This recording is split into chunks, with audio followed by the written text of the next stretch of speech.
Hello, everyone. Welcome here online at the YouTube channel of the Fresh Eye platform.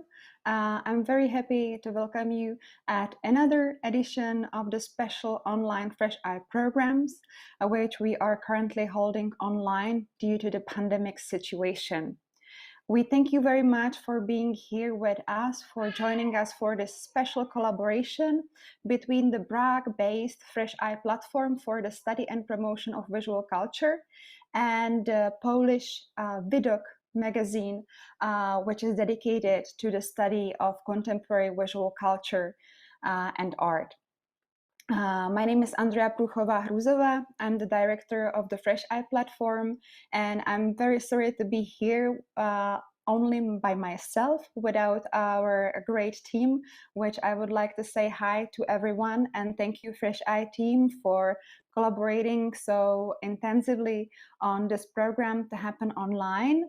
And namely, I would like to welcome here our three guest speakers who are currently in Warsaw. I'm again sorry for not welcoming you in Prague, where I would love to have you very soon, hopefully when the situation will get better. And I very much look forward to having this online conversation today and some offline conversations in the future as well. For those who are here for the first time interacting with the Fresh Eye program, I would like to introduce you very briefly what Fresh Eye is doing. So usually our programs are held in Czech, but very often, like 4 times, 5 times a year, we try to invite some international guests who are coming from the region of the Central Europe, like today's guests are coming, or from abroad, usually from the United States. So our program is usually presented online, so you can find the video archive with all the lectures which were conducted and presented by international as well as the local guests on the websites www.fresheye.cz, and you can also find the English version of the websites with .org. So then we are organizing public talks, public lectures, workshops for high school students, for university students. Also, newly we are organizing the programs, educational programs for high school, elementary school teachers of arts and visual culture. And also we are publishing a monthly newsletter with the local as well as international informations from the field of visual culture studies. You can follow us also on the Facebook, where usually on a daily basis you can find the fresh feed of information about our program or about what is happening around us and in the world in the field of visual studies. So after this very brief introduction, finally, I'm delighted to introduce my three colleagues from Widok magazine about visual culture. In English, you can find it as The View. I would like to welcome here today the editor-in-chief of the Widok, Katarzyna Bojarska, who will be presenting as the last today. And I'm very happy that me and Katarzyna, we met this spring, again during the pandemic time. We did together an online edition of Fresh Eye discussing the way how to publish the information and the content about the visual culture. So you can find Katarzyna's presentation and discussion online in our archive. Thank you so much, Kasia, for being here with us today and for organizing this on the Polish side. Thank you. Then we have here Magda Szczesniak, who is going to speak as the second one. Magda is an assistant professor at the University of Warsaw at the Institute of Polish Culture. She's also MA program leader in the Visual Studies program. And Magda is going today to speak a little bit more about the queer community in Poland. So welcome, Magda, and thank you for joining us. And then we have here Dorota Sosnowska, Dorota is also based at the Institute of Polish Culture at the University of Warsaw. And Dorota will be the first speaker of this evening. So I'm very happy that we've all met here online. And now I would like to ask Dorota to tell us more about her topic, which today will be the exploration of different ways how the theatrical play Angels in America was presented in Poland after the 1989. So thank you very much, Dorota, and the floor is yours. Thank you so much. Hello, my name is Dorota Sosnowska, and as it was stated, I work at the Institute of Polish Culture and the View journal. And my background is a little bit different because I'm not coming from visual studies, I'm coming from performance studies, but I will try to show you how those two perspectives can cross each other, how they can work together. And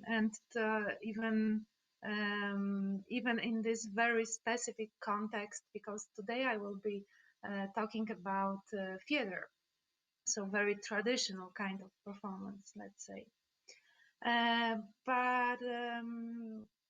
Yes, so what I will present is to say this through the story, the kind of story I want to tell you about some events that I find very interesting and not really obvious in the context of our subject today.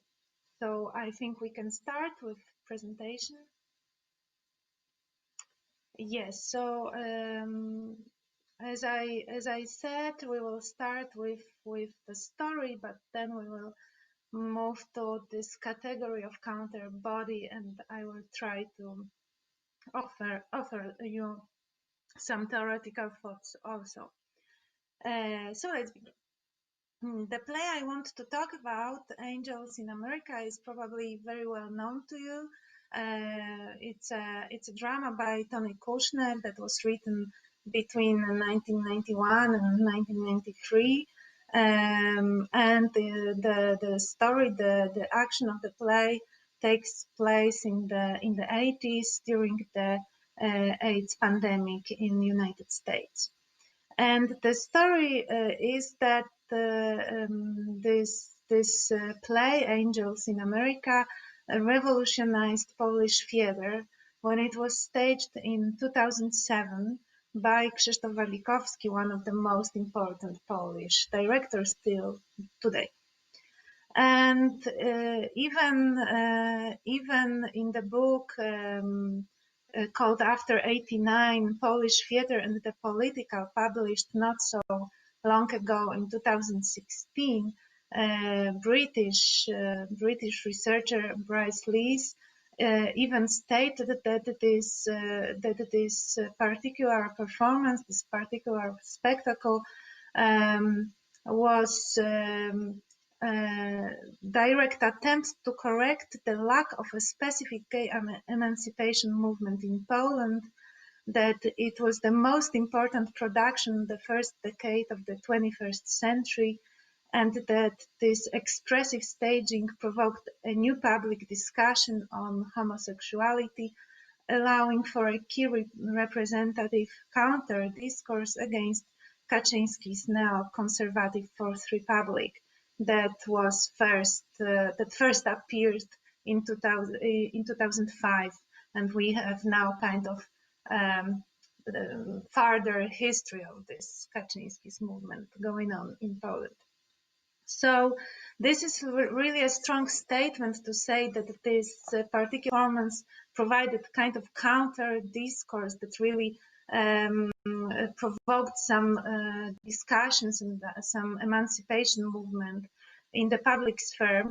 Maybe it's even too much to say, but it shows you how the spectacle seems even from this 2016 perspective and 2020 probably as well. And we can move to another slide. Those photos you will now see, they represent different scenes from the spectacle from 2007. I wanted to show you, to give you some impression on aesthetics of this performance, how it was staged, what kind of set design there was, how people were looking on the stage representing the Kushner's drama. And what is really interesting, following on Bryce Lees's thought, is that he, at certain moment of his analysis, he is stating, angels in America have given a clear form to the possibilities of theater, which did not attempt to universalize specifically gay identities, but focused on their visibility as an expression of their uniqueness. So his thought is that this spectacle was so unique because it was treating the subject as not universal, but showing the unique character of gay identity and preparing the ground for this difference that was kind of celebrated in the spectacle. But it stands in a strong contrast, clear contradiction with critics that were writing about this spectacle then in 2007. And we can move to another slide. Yeah, this Prior that will be the hero of my talk in a minute, and we will run to this image. As you can see, he's clearly queered, let's say, by the look, by the way he's looking.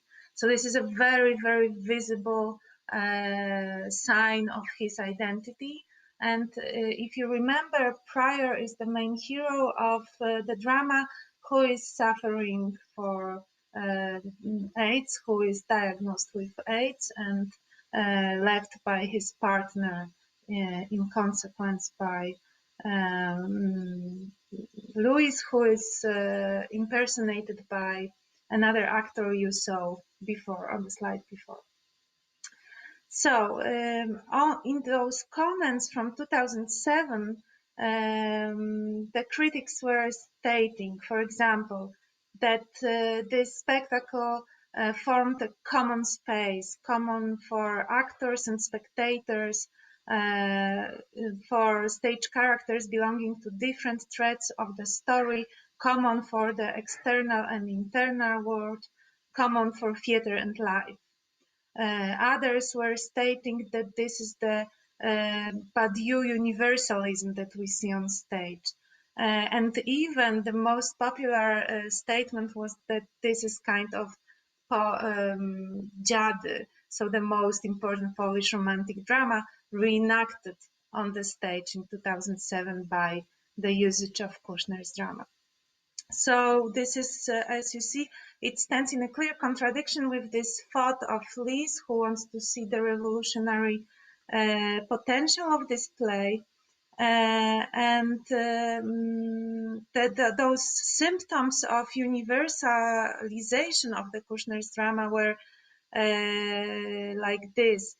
In one scene Prior that we see here appeared, I don't have a picture unfortunately, but he appeared in crown of thorns and violet color, yeah, like suffering Jesus. In the other, in the analysis that were provided then, it was stated that everything that was too American, too directly political, or excessively esoteric was cut from the drama. That the metaphorization of eroticism, deletion of race, because Belize, the trans personage from the drama, is deprived of her race, that in original she is black, and the like were, according to critics, responsible for the success of the angels. So my my thought here is that we have this contradiction of two ways of thinking about this spectacle. And we can move to another slide. This scene also will return in a moment. You have here two pairs, two couples of Harper and Joe, Lewis and Pryor, that are having troubles between them, let's say, simultaneously, although they are not in the same room, of course. And we can move to another slide.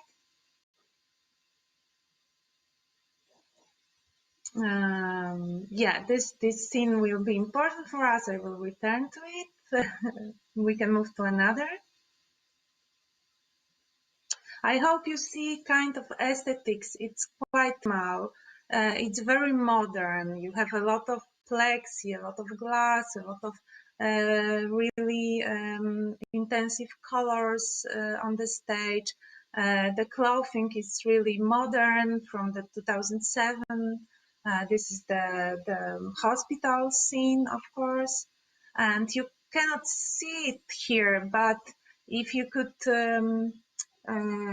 make this, if you would hold this image in your hand, let's say, you would see that on his back, Pryor has some marks that will be important for me in a moment.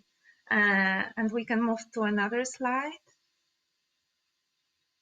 And here you can see it really well on his shoulder, this black spot. And we can move to another.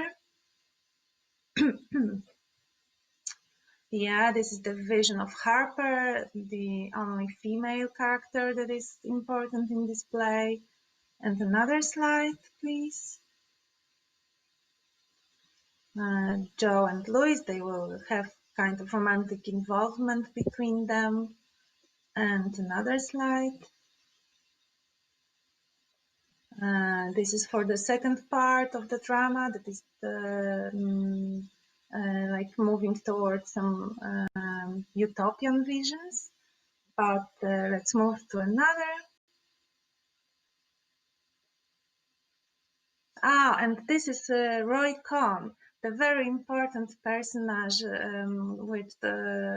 which you probably heard about, the friend and lawyer of Donald Trump. It was a real person that was then put into the drama by Kushner, and he died of AIDS.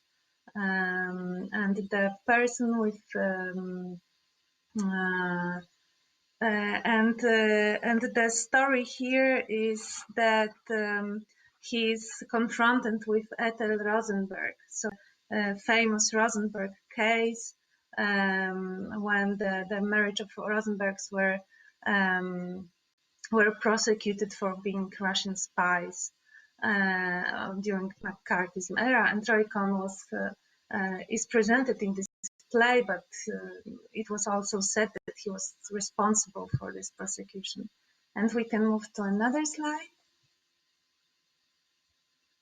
Roy and Ethel, because she is with him as a ghost, of course, during the most horrible stage of the illness.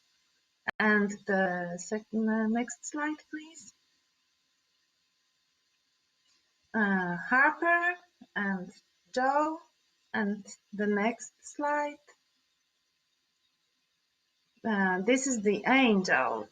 This is the main character, let's say, or the title character, played by Magdalena Cielecka, and we can see Joe and Louis and Pryor that will form kind of new family, let's say. And next slide.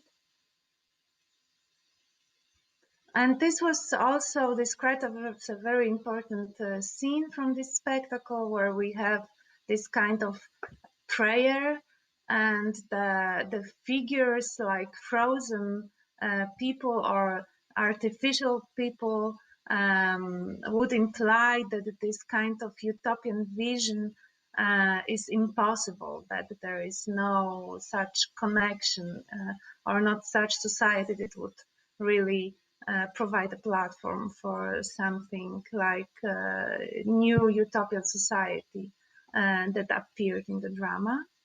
And the next slide, please.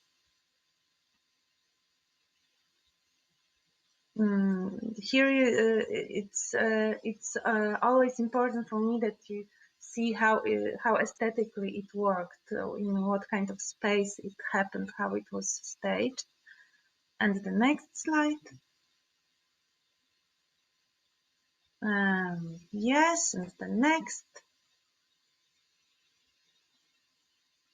The angel, you see kind of Pieta figure. And the next slide. Yes, so here we will stay a little bit longer because what I was aiming at is that we have those two understandings of what happened during this staging of Angels in America. And one understanding is that it provided a platform for very individually understood difference, or a very identity building difference of gay community that is celebrated in this performance.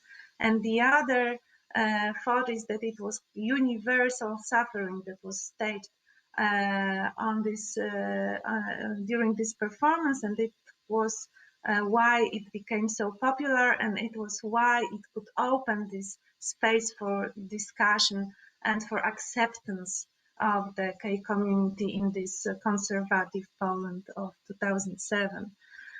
And those two pictures, one is coming from the web page of the theater, and the other is this black and white picture is coming from the book written by one of the most important critics of this theater, Grzegorz Niziołek. And I wanted to point to this difference that kind of materialized itself on those pictures. They are probably coming from two different performances, two different nights, although the picture is almost exactly the same, taken from the same position by the same photographer. But as you see on one picture, you see marks that symbolize AIDS, and on the other not. And what interests me here is kind of appearance and disappearance of these symptoms on the web page of the theater that is functioning today, and in the book that becomes kind of memory of the spectacle, kind of document of the spectacle that will be read for a long, long time.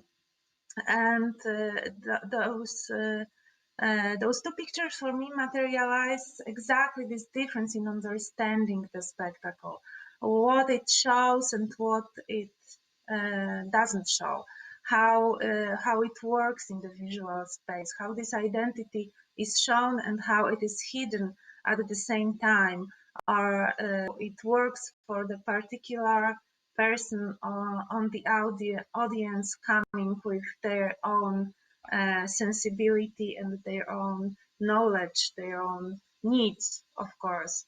So I would claim that that those two ways of understanding the importance of the angels in America are showing this kind of dynamic and not really shaped political field that is still going through some shifts and reconfigurations, giving voice and lacking voice and depriving of the voice, showing the illness and hiding it, or stigmatizing the illness and unstigmatizing it. And everything that we talk about here is kind of happening on the body and with the usage of the body. The body is the true stage of this performance I'm talking about.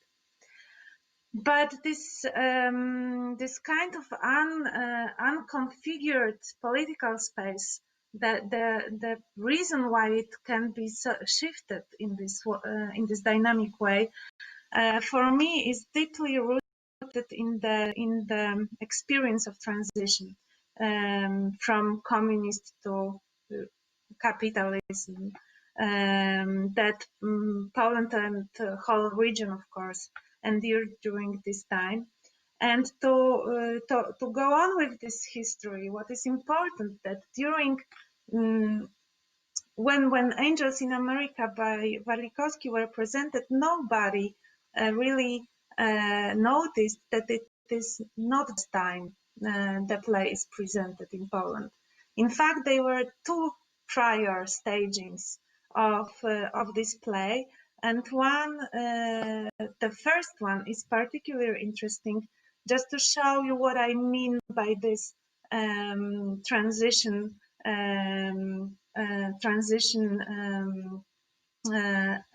like this politicality embedded in transition experience and transition. So we can move to the next slide.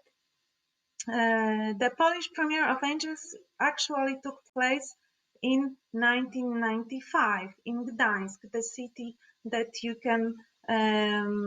could hear about also in the context of Solidarity movement and 1989. And the director was Wojciech Nowak. He was not really a theater director, but the film director. And this work was his first and only one made on the theater scene. Then he moved to television, making some TV series and something called theater of television, or television theater. And he made in this 1995, he staged only the first part of the drama because it was the only part that was translated and published before in Polish. And we can move to the next slide. And here we see Louis, who was played by Grzegorz Bzyl. You can see that he was kind of characterized as modern for 90s. So we have this black leather jacket, we have this shirt, this kind of appearance that was that could be perceived as modern in that particular moment. Yes, we can move to the next slide. Here he talks with Prior. This is Prior, our main hero, and Prior shows him also the symptoms of illness. He's informing him about his diagnosis. In the background, you can see the Jewish cemetery because Louis is Jewish, and the scene takes place during funeral of his grandmother. We can move to the next slide. And this is a very interesting scene where you see the same simultaneity of those two couples. And we have this hug between Louis and Prior that is totally asexual in the 90s. In this particular moment, in this theater, it was probably impossible to even imagine kind of other image of closeness, let's say, between them. But it's very interesting that they don't really play, they are hugging, but they are not really playing any sexual tension between them. And the next slide. And this is Harper and Joe. They were not really very well described as actors and as personages of this play.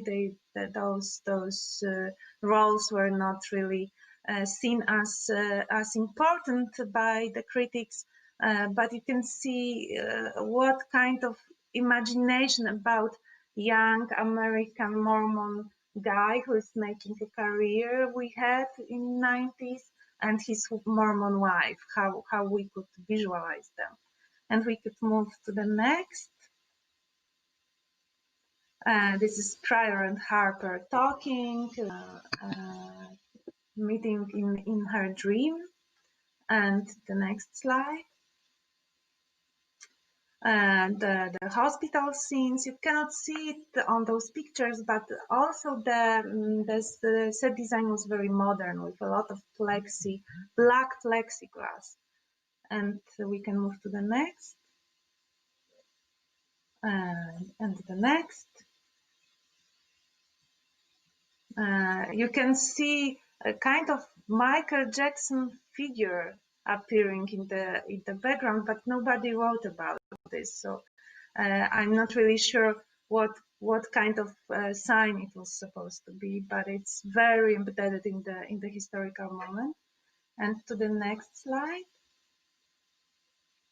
Belize appears, he's this transvestite personage, which is here depicted by woman, which is kind of interesting choice. But woman, of course, dressed too intensively as woman. And we can move to the next slide. This is the prior from history. We can move to the next one. The angel is very, like you see, very stereotypic. And the next one. And the next one. We have the same scene between Roy Cohn and Ethelred. Roy is much older here than in the other staging. And the next slide, please. And the next slide. Yeah, so this is the picture that I wanted to really take from this spectacle as very, very specific. You can see Prior here, played by Jacek Labijak. He lips with lipstick, looking at Maceva like it was a mirror. And a lot of things are happening in this image. So this is kind of prefiguration of discourses and of hate discourses that will appear in the public sphere in Poland, really kind of circulating between anti-Semitism and exclusion of non-heteronormative people. Those discourses kind of feed each other, giving them arguments and giving them also images and imagination. And here we have kind of strange prefiguration of what will happen, and at the same time kind of transgression and multiple transgression happening here on the stage. The actor said that it was his idea to paint those lips on the stage, and he saw it as a transgression, that it was really something at that historical moment to provide this gesture on the stage. But for him, it was also about creating some new kind of acting that was impossible before, based on body and on carnality, let's say.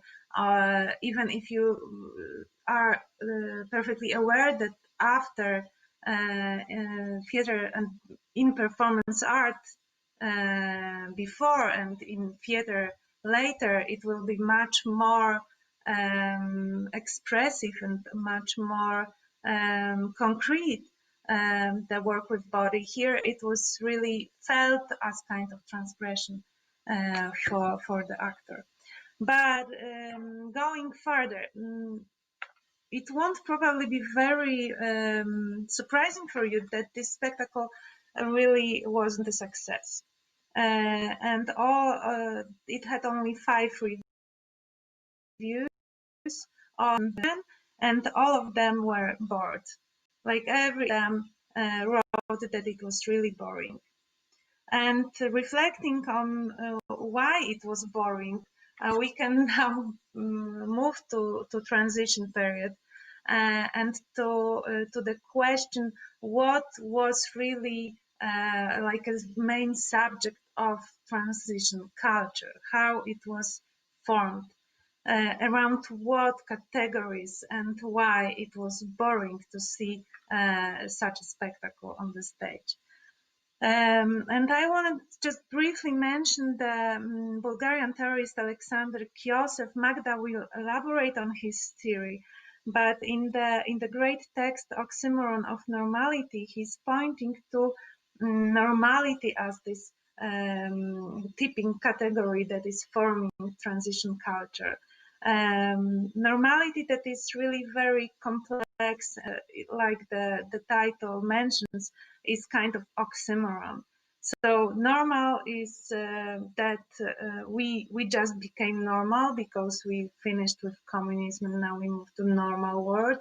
But the world is normal because we were absent and now we are present, and the Europe is normal thanks to that. At the same time, we don't really cherish normal institutions. Probably you really well known this feeling that everything in our country is not normal, it's not working well, it's abnormal. So these are very different feelings around this normality that form this this category. And building on that, also what Kiosef is talking about and what is very interesting, the very special special place of commodities and buying things, let's say, in this structure, that becomes kind of emotional and identity building activity that is making us normally consume. But the models of consuming, the models of consumerism are coming from capitalist imagination. They are coming, of course, from West, but this of Western culture that is very conservative because it is based on consumerism, and these are like, you know, products and consumption and images of comfortable normal life. So this is what forms this how normality is working with this Eastern identity, giving it a very paradoxical tone and the oxymoronic character. And the most interesting thing in that is how it crosses with normativity, how this such normality is crossing with normativity. And in this particular case, we see that it's boring. Yes, you cannot really accept non-normativity. If normality is kind of building the horizon of transition culture, then non-normativity cannot be really seen, received. There is no space to see it in the institutional theater in 1995. But on the other hand, it appears. And what is still working, what is still kind of cracking this boredom is this image, and is what I would call this counter body that places itself there and provides a different story and different reading of this situation. Because Jacek Labijak, the actor, has, of course, totally different different memories from this spectacle. He says the public was really very interested, and remembering that this is exactly the year when the Foucault translation appears in Poland, then we see that, of course, it's not true that it is not visible. It becomes visible, but there is no space in this official, let's say, reviewers' language and press to name it. But the paradox I'm interested is that Kushner's drama representing non-normativity, but at the same time normal Western culture, is of course producing this paradox of reception and this kind of double view, let's say. Yes, so we can move to the next slide, the last one. So as you can see, the aesthetic and the kind of tools to visualize the difference, the otherness, quiz, are totally different on these two images. But if 2007 prior is already a performance, or already like working on the meta level and performing the performance of gender, then this prior from 1993, 1995 is coming from totally different political space. And my claim here is that going with the body, that looking through the body, this kind of counter, we can see that in a way the limit or the horizon of normality wasn't really crossed in political theater, because this aestheticized prior, although although brings a great emancipatory potential for the public, is also a kind of product, is also built as something that plays with the same understanding of consumerism that Kihel was describing. So to end my talk, I wanted to say that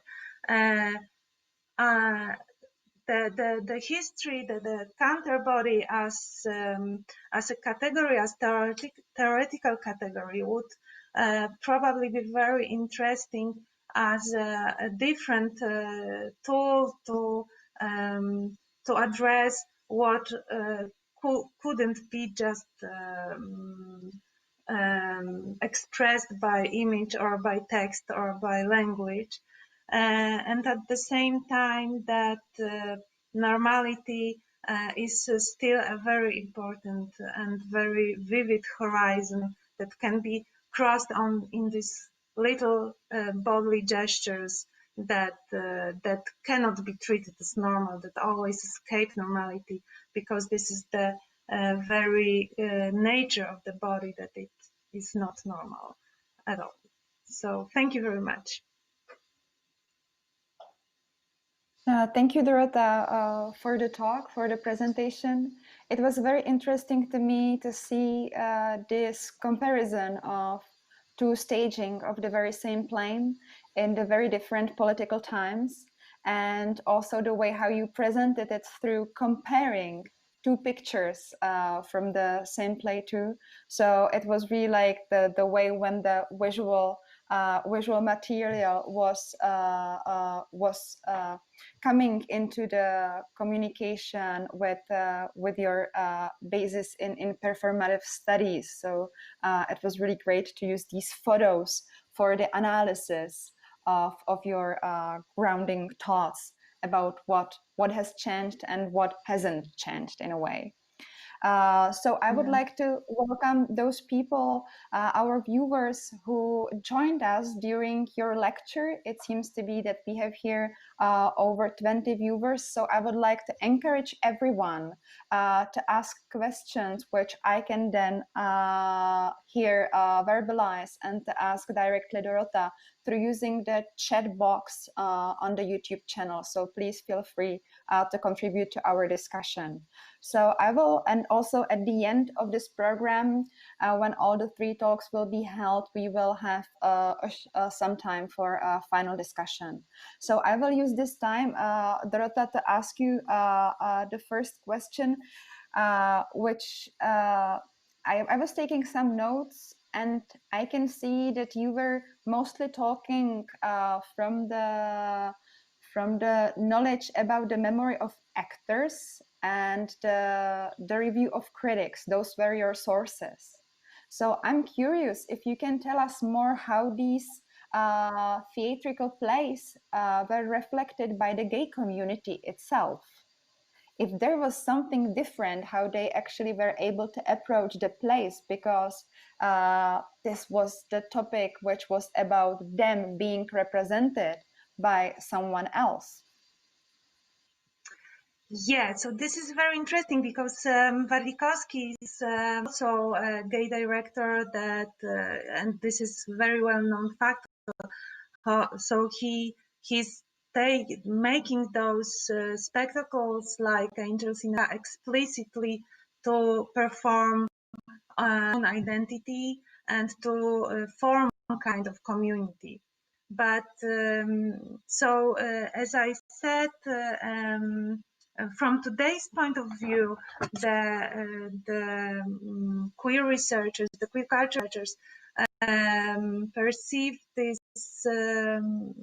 quoted by this theater scholar Bryce Lees, see this spectacle, see the Angels in America as a big step forward or a big change, big turning point in the public discussion.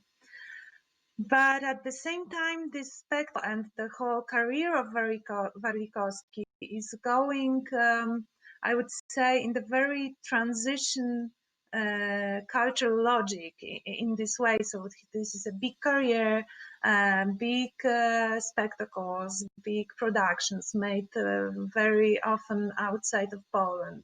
It is a new theater building in Warsaw that he has and he's director of.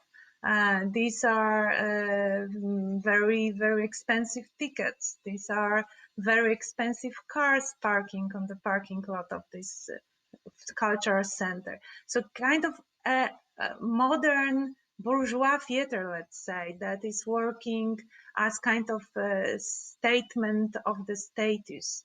And Angels in America are done in 2007. So after he's choosing this career path, let's say, till 2000, he's more of director, of course, in institutional theater, but working as a young and very progressive director. And then he's taking this path of the master, let's say, coming with a lot of commodification of his theater, let's say.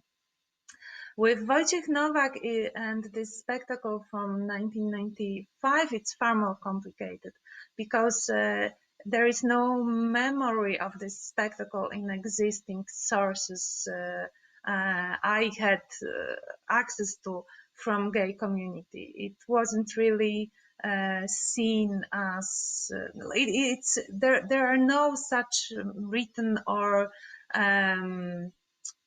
spoken memories about this at all. I had only this statement from the main actor that he said he knows it was important for some people, but they were not really ready for any kind of coming out at that moment. But the story of this director is here quite complicated because he moves in his career he to television. He makes a lot of TV theaters, and at certain point he starts to work on television series. So again, we have this plot of transition, capitalization of his work. But with that, he's radically changing his political standpoint. So right now he's one of the directors that is making staging in television very right-wing conservative plays written about our contemporary reality, praising the party, Kaczynski's party, etc.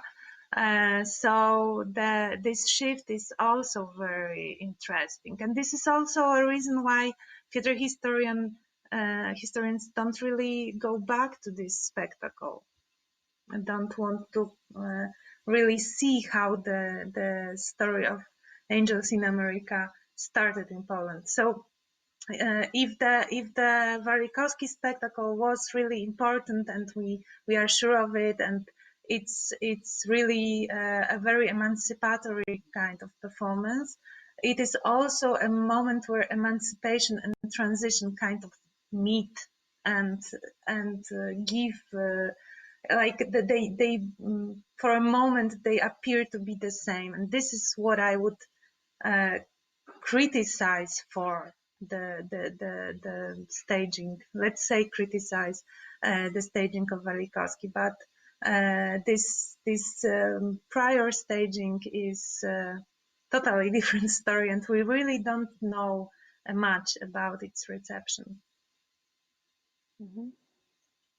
Thank you very much for the answer. I think that it was really important now to learn a little bit more about the background and of those two directors, which now even more explains your conceptual tool of talking about individual transgression and political transition, which definitely now even more makes sense to me. Thank you for that.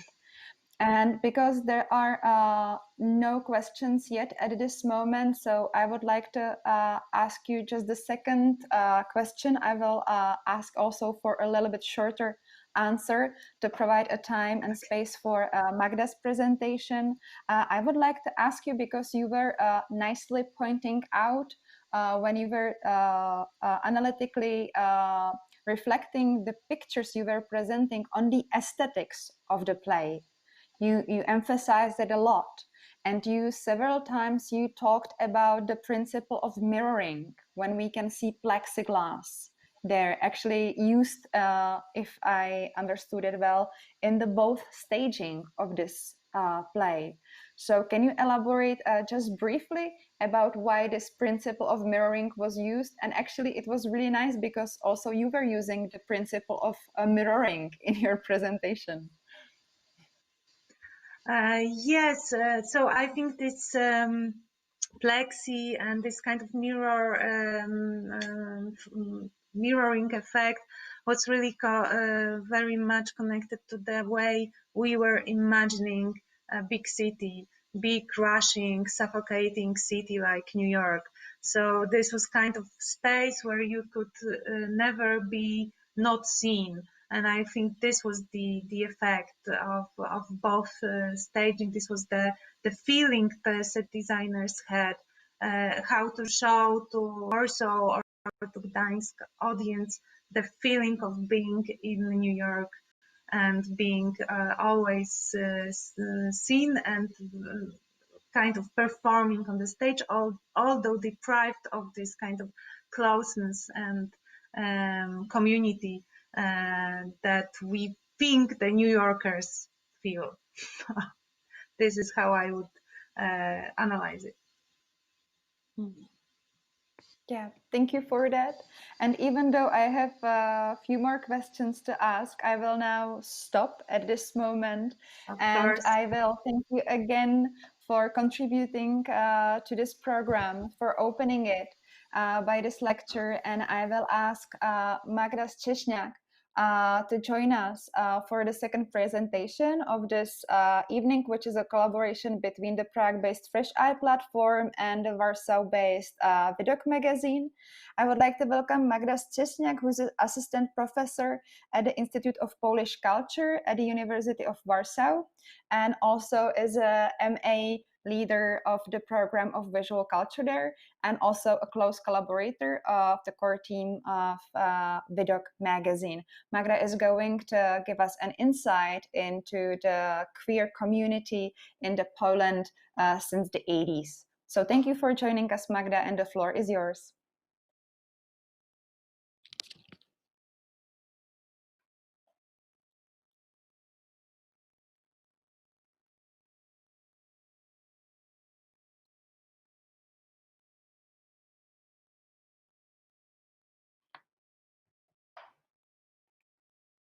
Oh, okay, that's strange.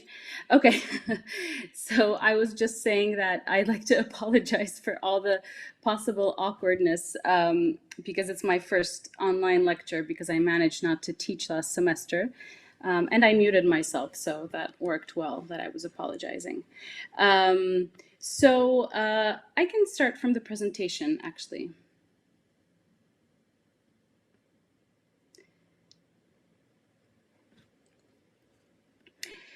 Because I'd like to start with an image that some of you may recognize. This is Stephen Carrington from the TV show Dynasty. And while writing my book on the visual culture of the Polish post-1989 transition, I dealt with the American TV show Dynasty a lot. primarily in the chapter in the chapter of my book that dealt with the paradoxical existence of the Polish middle class, its visual identity and practices, where the soap opera about the Carringtons functioned as an example of an image to imitate, an image of luxurious lifestyle. But while watching through the first season of this beloved soap opera, I realized that I will also have use for Dynasty in the second part of the book, which was devoted to post-socialist queer counterpublic spheres. And I will now tell you why, and if we could move 2 slides down. Okay, this one, exactly. So what you see here is most probably, as far as I established, the first modern coming out in the Polish public sphere. So as I mentioned, Dynasty was an immensely popular show in Poland. It had a record number of 16 million viewers. It started airing in July 1990, so as the transition is in full swing. For the first couple of months, it airs daily till the end of 1990. After that, once a week. The show had 9 seasons, 220 episodes, and in Poland it was aired for 3.5 years instead of the original 9-year running period. So if, as a major Polish daily newspaper noted, the acquiring of Dynasty by the Polish national TV was proof that we were on a good road to catch up with the West, then we were certainly chasing it as a record speed. So when I saw the scene of Stephen's coming out, I immediately wondered what was the reaction of millions of Polish viewers to the words, "I am homosexual, father, I am gay," words that were in the Polish television read out by a Polish voiceover actor. So in Polish, "Jestem homoseksualistą, tato, jestem gejem." This image is tempting, attractive. It seemed to call out to me, to woo me as an image which could, in all probability, be named as the first, the most popular, influential, etc., etc. And some activists and historians, queer historians in Poland, have given into this temptation. For example, writing that, I quote, "Stephen was very important for the development of the Polish LGBT movement. It was the first time that Poles were seeing a gay character on screen. Polish gays had reason to celebrate because nothing serves homosexual visibility more than the appearance of a homosexual subject on a popular TV show." Or another one wrote that, quote, "In the 1990s in Poland, no male homosexual was as important as Stephen Carrington. One should not underestimate the social importance of this character," end quote. So despite such enthusiastic interpretations, it is difficult to find proof for such impact. Judging from available sources, the show failed to have such an effect within the mainstream public. So visibility failed to translate into tolerance, even amongst liberal TV critics. Although it could have caused shock or some interests, Stephen's act of coming out seemed to go by largely unnoticed. So it failed to be registered even by journalists and critics who wrote about the show. And you have to believe me that Dynasty was a very important topic for film and TV criticism in 1990s press. So it did, but this image simultaneously did, however, and this places it within what I will call a counter-public sphere, and also from today's perspective in the Polish queer archive, this image did register as important, perhaps even hyper-visible image in the memories of gay activists and writers. To quote 2 such testimonies, quote, "For a heavily repressed Catholic gay kid like yours truly, his presence even then served as a much-needed beacon of future self-recognition," end quote. This was by film critic Michał Oleszczyk. Literary theorist Błażej Warkocki in his book wrote about the incredible excitement that he felt when watching Stephen's character engage with other male characters. So this image of Stephen shows us that a single image can be simultaneously hypervisible and invisible, successful and inadequate. And to deal with this paradox, I engage with the category of the counter-public sphere, as I mentioned, used amongst others by Nancy Fraser and Michael Warner in their polemics with the secretly exclusionary nature of Jürgen Habermas's conceptualization of the public sphere. And now I'd like to go one slide back to read this quote, yes. So here's Michael Warner from Publics and Counterpublics. A counterpublic maintains at some level, conscious or not, an awareness of its subordinate status. Against the background of the public sphere, it enables a horizon of opinion and exchange.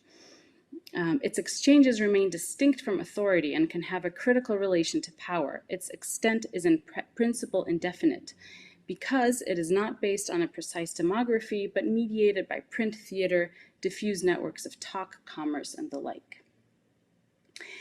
So Stephen, for me, shows us one of the mechanisms of how counter-public spheres function.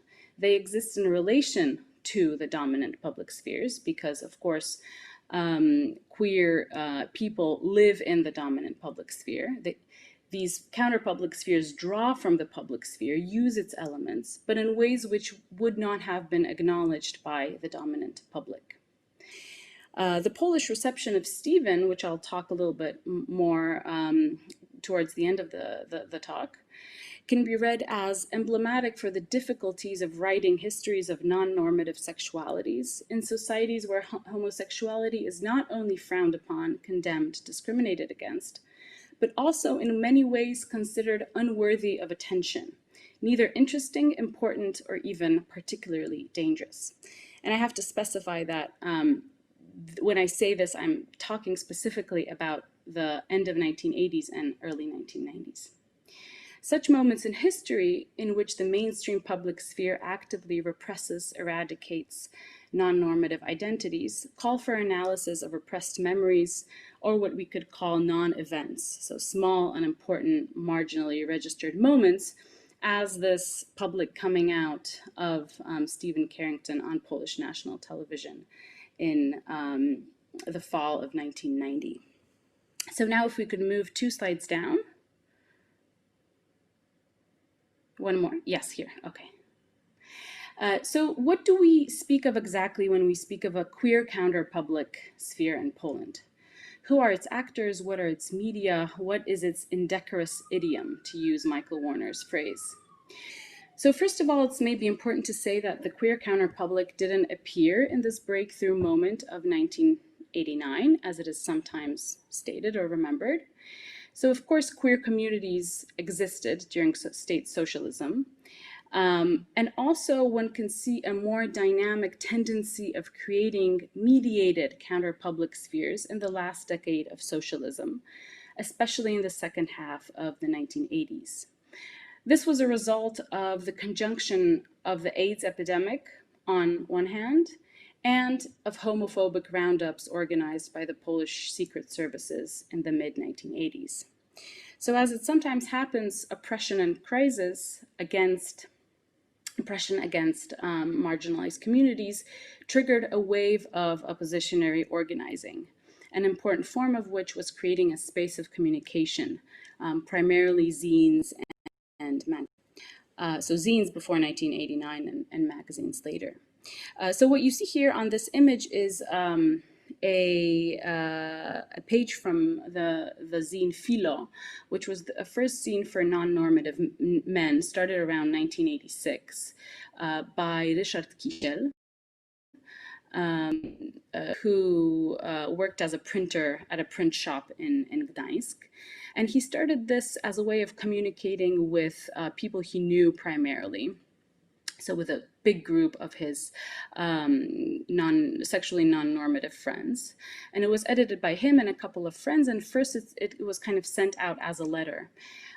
Later on, he started writing it still in the form of a letter, but it was addressed to a wider audience of also of people that he didn't personally know. It's circulated in less than 100 copies because of censorship law. So up to 100 copies, you could circulate materials that weren't approved by the Censorship Bureau. But were certainly read by a lot more people. They were passed from hand to hand and then copied and so on. They contained safe sex manuals, for example, as you see here. We can move to the next slide. Oh no, sorry, then the slide before that. Okay, we can stay here, I'm sorry. They contain safe sex manuals, identity discussions, city guides with appropriate addresses, dirty jokes, comments about mainstream representations of homosexuality. Its relation to public sphere was to often use its elements to correct the story, to correct the mainstream image of homosexuality, also to ridicule heteronormative dominant culture, and also to tell the stories of the community, and also provide help in the midst of the AIDS epidemic. So now we can move on to the next slide. So in 1989 and 1990, more magazines start appearing, and their analysis allows us to uncover a complex relationship between queer counterpublics and the ideological project of post-socialism. So it would be impossible here to thoroughly describe the mechanisms and workings of this project of a cultural, political, economical transformation of societies from socialist to capitalist. But similarly as Dorota, I'd just like to focus on this one word, this watchword of the period of the transition, which captures simultaneously the dream and the impossibility of the project. And that word is normality. Next slide to see some more covers. Yes. So yeah, this is okay. So as Bulgarian theorist Alexander Kosov writes, and I quote, "At the beginning of the transitional period in Eastern Europe, normality was a kind of democratic daydream, the program of overcoming the communist legacy and becoming a normal state found broad political consensus," end of quote. So everyone speaks of normality, the term seems self-evident, and yet simultaneously its broadness allows it for it to be filled with very different content. So what everyone is alluding to while using this term is a very broadly defined image of the West. The problem is that, as the case of Dynasty shows, even a single image can be read through very different frames of reference. So the word normality also appears within the queer counterpublic sphere. In the last issue of Philo, published unofficially, still as a zine, the activist Sławomir Starosta wrote, I quote, "The goal of the movement is to change the mentality of the heterosexual majority and the homosexual minority so that we can return to normality. I understand normality as a state in which we have both rights and obligations. Returning to normality can only come if both sides try to understand each other. We have to understand that we homosexuals are as normal as everyone else. We're not better or worse," end quote. Next slide. So, of course, this embrace of normality can be seen as strategic, and yet as theorists such as Lisa Duggan or Michael Warner already showed, it usually leads to dangerous political effects. So as Lisa Duggan noticed, this rhetoric of normality usually enters the political stage when a minority community is going through a crisis, and when its political adversaries seem to be giving them slight concession, offering what they call a compromise. So this is what happens in the late 1980s in the US when the queer community is ravaged by the AIDS epidemic. And the conservatists, as Duggan writes, I quote, "had retooled their strategies. They began slowly and unevenly to concede a right to privacy, but they defined privacy as a kind of confinement, a cordon sanitaire protecting public sensibilities," end of quote.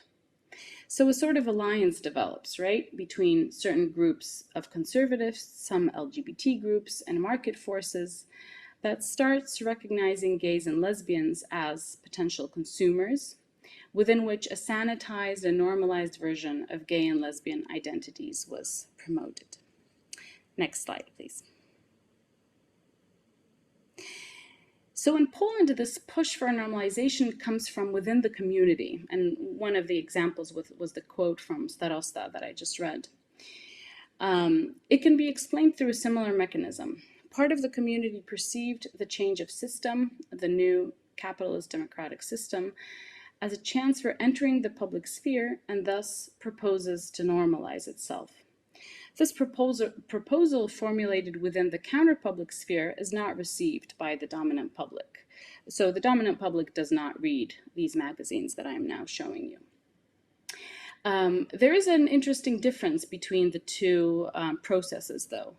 Whereas in the Western discussion, promiscuous gay men are assessed through the application of a language of morality, it is unethical to have multiple partners. In Poland, the same accusation was waged in a different manner. So promiscuous men, especially those engaging in sexual activities in public spaces, a quite popular practice in state socialism, were considered backward, not modern enough, not Western enough. So the framework of backwardness must be surprising. Which moral gaze would they be referring to? To answer this question, we need to return to Stephen. And here we go to the next slide. With a very long quote, I'll only read parts of it. So this is the opening editorial of one of the magazines I've shown you, the OK magazine, where Stephen makes an important appearance. So the editors write, just as we used to love Izara the Slave Girl, a Brazilian telenovela, today everyone in Poland can't stop watching Dynasty, and there's nothing bad about it. It's an excellent show filled with drama and great acting. It also presents a complex homosexual character in a surprising and exceptional way. The Polish audience is not used to such characters. In Polish cinema and TV, homosexuality is ignored, and if it does appear on screen, it's presented in a primitive and stereotypical way, as if the authors were saying, ha ha ha, what a stupid and funny fag. For the creators of Dynasty, a fag is a human being like any other. Stephen Carrington never loses his dignity, even in the most dramatic moments. And then they write, sympathy has to be earned. We, I'm thinking of Polish gays, like to complain that normal people don't accept us, but we rarely analyze how much that is our fault. It is enough to take a walk through the railway stations of Warsaw, Katowice, Gdańsk, or Kraków to understand that behaviors that are visible there should not be accepted or tolerated. Of course, most gays don't behave like that. And then they write about these provocative sexual meetings and so on. Okay, and now we can go to the next slide with a counter quote about Stephen. This one comes from Michał Witkowski, the author of Lubiewo, Lovetown, one of the first, or the first novel actually, post-1989 novel that engaged with the topic of homosexuality. And he said in an interview, I hate the word gay. It brings to my mind Stephen from Dynasty. It's the product of a politically correct mass culture. A gay has keys to a red Ferrari and says, Father, I am gay, to stop ratings from sinking. When you had an image like that in your head, and with it you went to a local bar or park, it seemed that all you're dealing with are criminal fags. The word gay is something borrowed, artificial, an effect of censorship and an example of capitalist newspeak. So in the first quote, Stephen functions as a role model, an object of imitation, an ideal, not excessive, masculine, romantic at moments, well-dressed, well-mannered, a perfect middle-class gay. What is surprising is the hostility with which the editors of OK describe Polish sexually non-normative men. And then they also use the term gay in a transparent way. In the second quote, this transparent ideology is dismantled, also by using scare quotes, right, around the word gay. And one of its main faults that are uncovered is precisely the discriminatory logic of this word. Next slide, please. So the conflict, this is an article from another magazine titled Gay or Fag, and it's devoted to this topic of labeling. The conflict between the words gay and other labels is actually one of the core conflicts of the counterpublic of sexually non-normative men in the beginning of the 1990s. And while this conflict has been resolved, the word gay has entered the Polish language, written just as you see here, G-E-J. In the beginning, it was written in many different ways. It seems that the dynamic of this conflict and is very unique and interesting from the perspective of the trajectories of post-socialism. So if post-socialist transition is usually theorized by anthropologists as this rapid introduction of European standards, which are portrayed as normal, natural, ethically superior, then the slow normalization of the word gay can be viewed precisely as this kind of standardization practice. But the fags put up a fight. And this fight has been largely forgotten also by contemporary LGBT movements, which rarely see the early 1990s as a source of progressive political tactics. So I'd like to finish with mentioning just a couple of these anti-normalizing tactics and anti-normalizing discussions that appeared in these magazines. So first of all, and now we'll need to go 2 slides down. Yes, here. So first of all, a multiplicity of terms was used to describe one's sexuality and one's sexual relations, sexual positions. So girlfriends, this is an article that's titled A Self-Portraits of Fags, and is a description of these different sorts of identities within the community. So the words girlfriend, queen, fag, dear, lovely, homo, were used in the magazines. This initiated this sort of identity play, classifications which were not presented as essential identities, but rather as these playful and exchangeable tactics. Another theme that comes up often is this insistence on upkeeping these old categories. For example, the category of what would be literally translated as aunt, but which in the English queer vocabulary would probably be closest to queen. So the authors that wrote to these magazines often insisted on keeping these categories as a way of expressing solidarity with men who could never pass as gay. So mostly older men, men who wanted to stick to certain sexual practices, to stick to certain ways of styling one's body, which were now considered inappropriate and improper also by some members of the non-normative community who wanted to assimilate and also assimilate to the wider public, but also assimilate within this new modern dynamic capitalist order. And now if we could go to the previous slide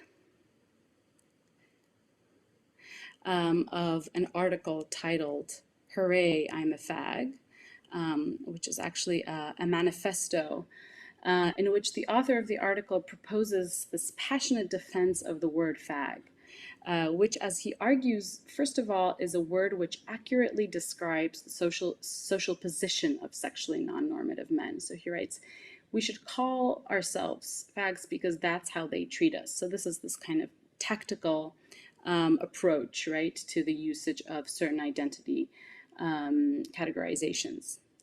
However, the defense of the word fag is not only strategical, but also cultural, I would say. The author writes, I quote, "It is us who have learned how to have safe sex.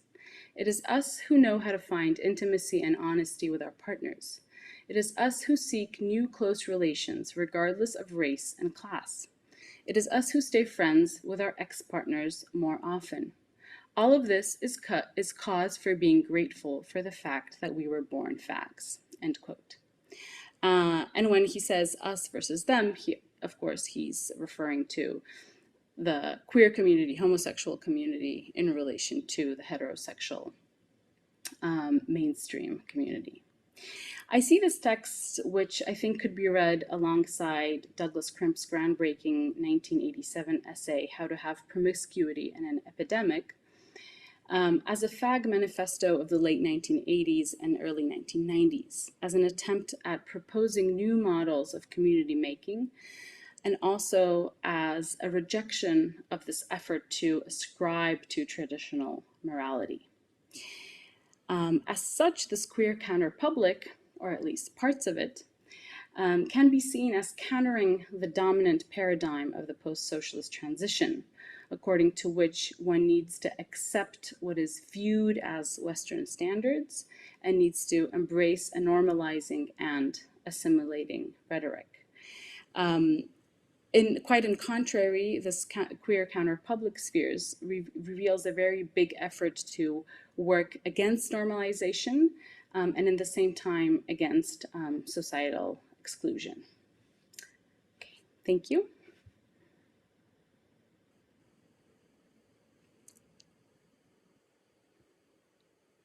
Thank you, Magda, for the presentation. I would like to ask you very briefly, can you please repeat the title of your book you were referring to? So.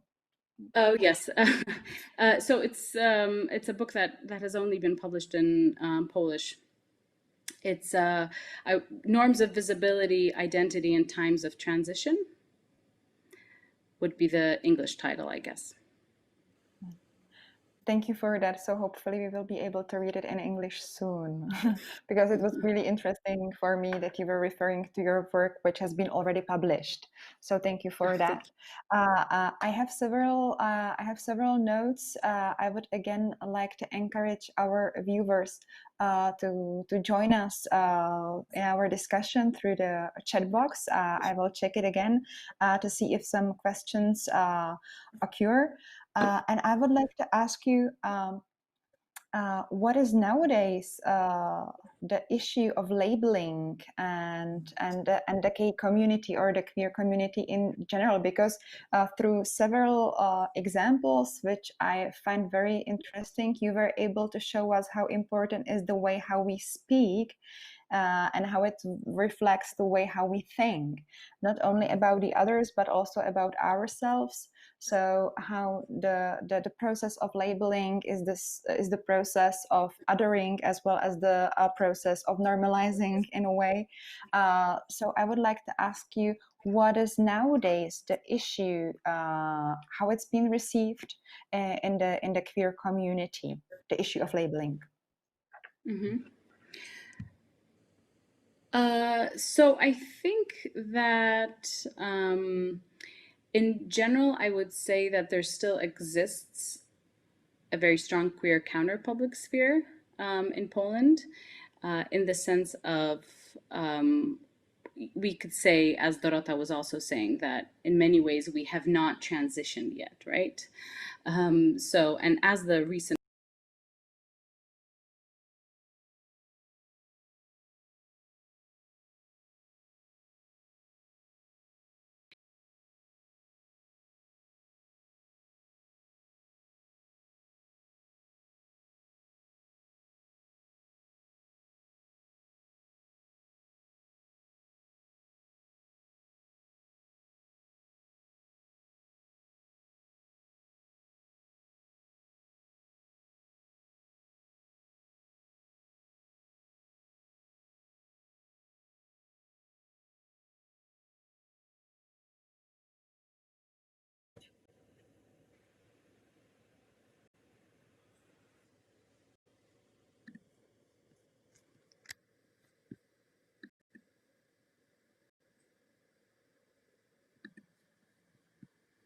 Hello?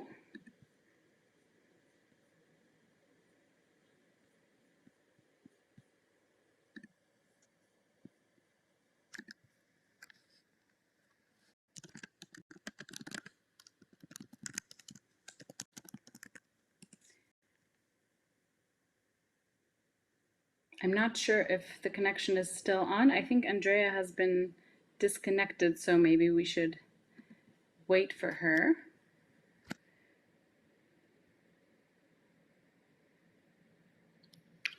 So I hope that I'm back. Hi, Andrea. Yes. Yeah, thank you. I really don't know what happened. I had to reload. I had to reload the site. So I will go through it lately when I will go one more time through the video. But what I would like to know also what is interesting to me is when you were mentioning the term non-events.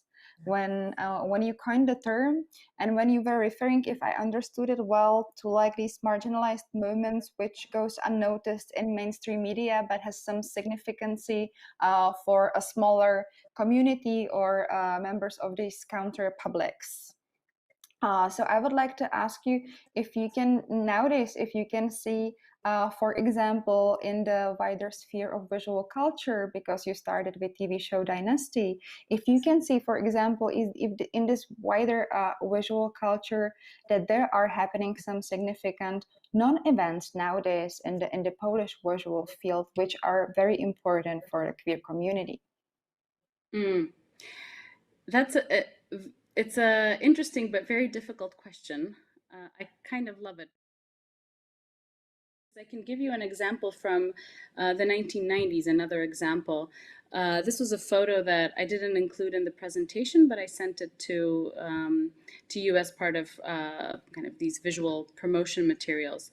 It's a photo from the first official Pride parade in Warsaw from 1998, which was an extremely small event. Almost no one showed up. And the photo shows three men who are dressed in, one is dressed in a golden coat, the other wears a bright hat, and all of them have balaclavas, so you can't see their faces. But they are holding these signs that through which they are presenting themselves through their occupations. So I think, if I can remember well, one says, "I am a baker," the other, "I am a journalist," and the third one, "I think I am a manager." And they're standing in this important place in Warsaw, at the entrance of the Warsaw Old Town, instantly recognizable if someone knows Warsaw. And the photo is from close up, but you can see that there's no one behind them, so it's probable that they're the only ones that are kind of manifesting. So you could think of this as a kind of failed manifestation, right? You could think of this as this kind of non-event that wasn't really successful, right? This first Pride as seen as a failure because it, in a sense, failed to send this message, right? This message failed to be received by the mainstream public that it was addressed to. But on the other hand, I see this, both this performance, but also this visual documentation of this performance as a very important element of this queer archive. Also because it addresses for me this issue of politics of visibility of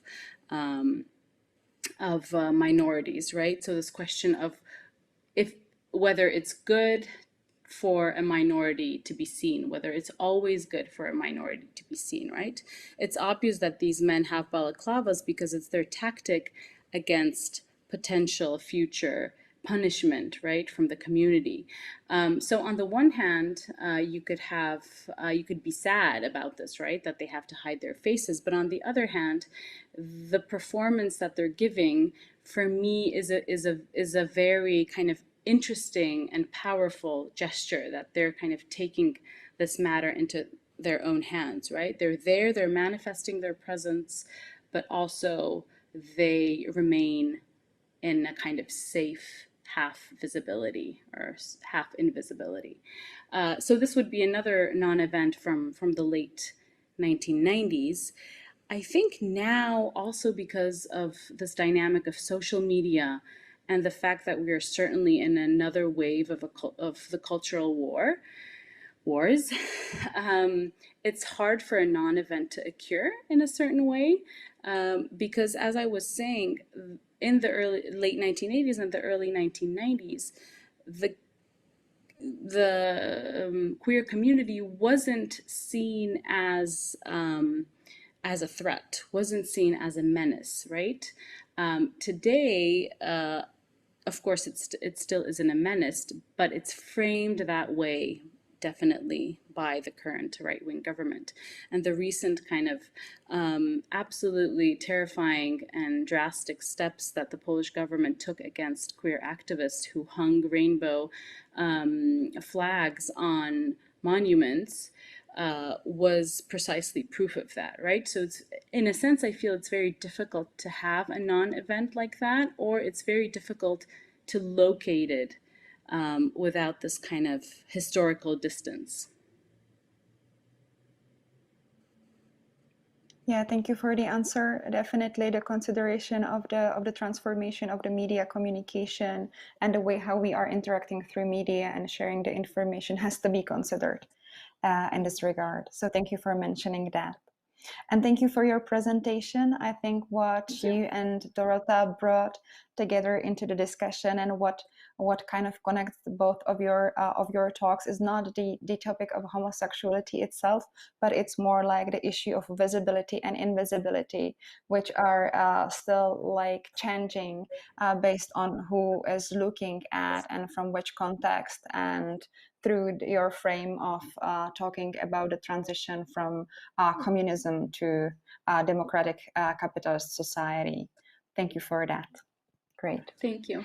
And now I would like to welcome the last speaker of tonight's program. It's Katarzyna Bojarska, who is assistant professor at the Department of Cultural Studies at the University of Social Sciences and Humanities in Warsaw. And for us, it's also important that she's an editor-in-chief of Widok magazine. As I mentioned, we had a pleasure already to talk with Kasia about the way how nowadays the magazines discussing the field of visual culture has been published. You can find this talk and the presentation about Widok in our Fresh Eye archive on our websites in Czech as well as in English version. And Kasia is going to contribute tonight by talking about the counter memory and giving us more insight into the connection of memory studies and the contemporary art created mostly by female artists. So I very much look forward to it, and thank you so much for joining us.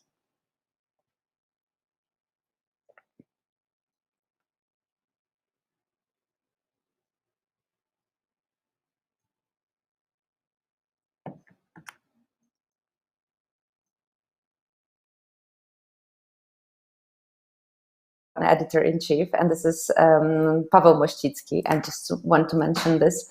I'm actually the president of a foundation that has the exact same name, Widok or View, and I'm very happy to be connected with both the foundation and the journal. Both Magda and Dorota are co-members of the editorial team. And thank you, Andrea, for bringing us to Prague virtually. Actually, the initial plan, even a week ago, was that all three of us will meet in the same spot in Warsaw, and we'll be sitting at the same table, celebrating this opportunity of this intellectual exchange. And the situation is so, and we all are in the same. We all live in the same crisis situation at the moment, that it wasn't even possible for the three of us to meet, despite the fact that we live very close to one another. Okay, so with that very brief introduction, I want to move on to my presentation, and I would like to ask for the first slide, please.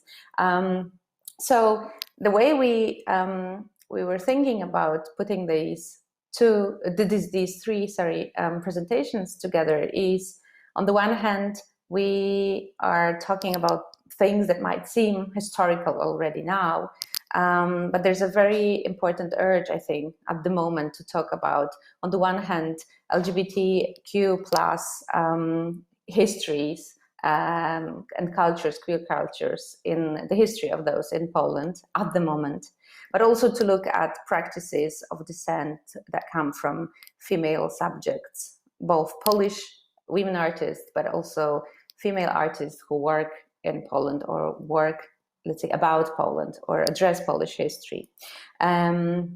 Because both women and LGBTQ community as objects, let's say, are targeted by current dominant political powers in Poland, sadly enough, and but there is also, I think, potential in coming together at this particular moment and looking at these histories. So Magda and Dorota were looking at the 1990s predominantly, and in my case, I'll be looking at what happened in artistic practices in relation to collective memory from 2000, let's say, 6 onwards. But I would say that as much as 1989 was this point of departure for Magda and Dorota, for me it would be 2001 and 9/11, despite the fact that, of course, it did not happen in Poland and had very little, seemingly very little connection to Polish history. But it opened up a kind of a different temporalities and different experience of kind of collective memory of terror, or collective memory of violence, or collective memory or global memory as such would be. The projects that you'll be looking at date from 2000, as I said, 2005-6 onwards, with the most recent project and exhibition that closed last Sunday that I want to share with you. And there's actually a couple of slides for you to see, and I'm not going to talk too long. And I'm not going to go into too much detail about every single project, despite the fact that they're very, very interesting, and you could spend, I could spend more than an hour talking about each single project, each single work. I would like to frame the whole presentation by referring to an introduction Marianne Hirsch wrote for a book published last year in 2019, entitled "Women Mobilizing Memory." It was a volume co-edited by herself and 3 other editors. I'll try to pronounce their names now correctly: Aysegül Altinay, Maria Jose Contreras, and Jane Howard. It's a very interesting collaboration that looks at how women mobilize memory in the present moment, and that is 2019 in the global context. It's a comparative work between the US, Chile, and Turkey, but it has a certain ambition, let's say, to treat the whole global memory context. And so here she's writing that they are responding in a way to ways that collective memory in the recent years, and by that she means, let's say, the last decade, so from 2010 onwards, have been weaponized for conservative and even violent ends. We can say exactly the same thing about Polish collective memory, and it's very urgent that we now look backwards for possible ways to get out of this trajectory, which we very well know where it leads us. So when they're looking at women artists and their practices and what they call mobilizing memory, it is to find a potential for transformation that that counters what's happening with the movements to promote patriotism, understood in this very particular conservative way, to counter attempts at create legends and national myths, especially national myths that serve nationalistic, even fascist purposes, to counter exclusions, to promote inclusions, to open up, to disturb, to disrupt these narratives that are too tempting, as it seems, and too luring for too many. So the slide that you're looking at, it's part of an installation I will talk about later. The other, and that is by Yael Bartana from her big project entitled "And Europe Will Be Stunned." And Bartana obviously is not a Polish artist, but her important project that I just mentioned was a very important act of counter memory in the visual arts in Poland in the last 2 decades. The other framework, let's say, or the other perspective that I want to have in looking, and I want to share with you in looking at these projects, is that of vulnerability. Mobilizing might bring the context of kind of militaristic, militant attitudes, and it is important aspect of countering what's happening at the present. But vulnerability, both in the context of LGBTQ plus community and in the context of women, is also an important element, an important, let's say, sensibility, or an important critical tool in thinking about dissent. And I want to quote and want to read a very short quote from Hirsch, actually, because she was one of the contributors to a book entitled Vulnerability and Resistance, edited by Judith Butler, among others. And what Hirsch was writing is that the vulnerability of our moment has an effective shape of a frustration with an unforgiving temporality of trauma and catastrophe, I would say of violence especially, the sense of inexorable repetition of the past in the present and future, in which injury cannot be healed or repaired, but lives on, shattering walls in its wake.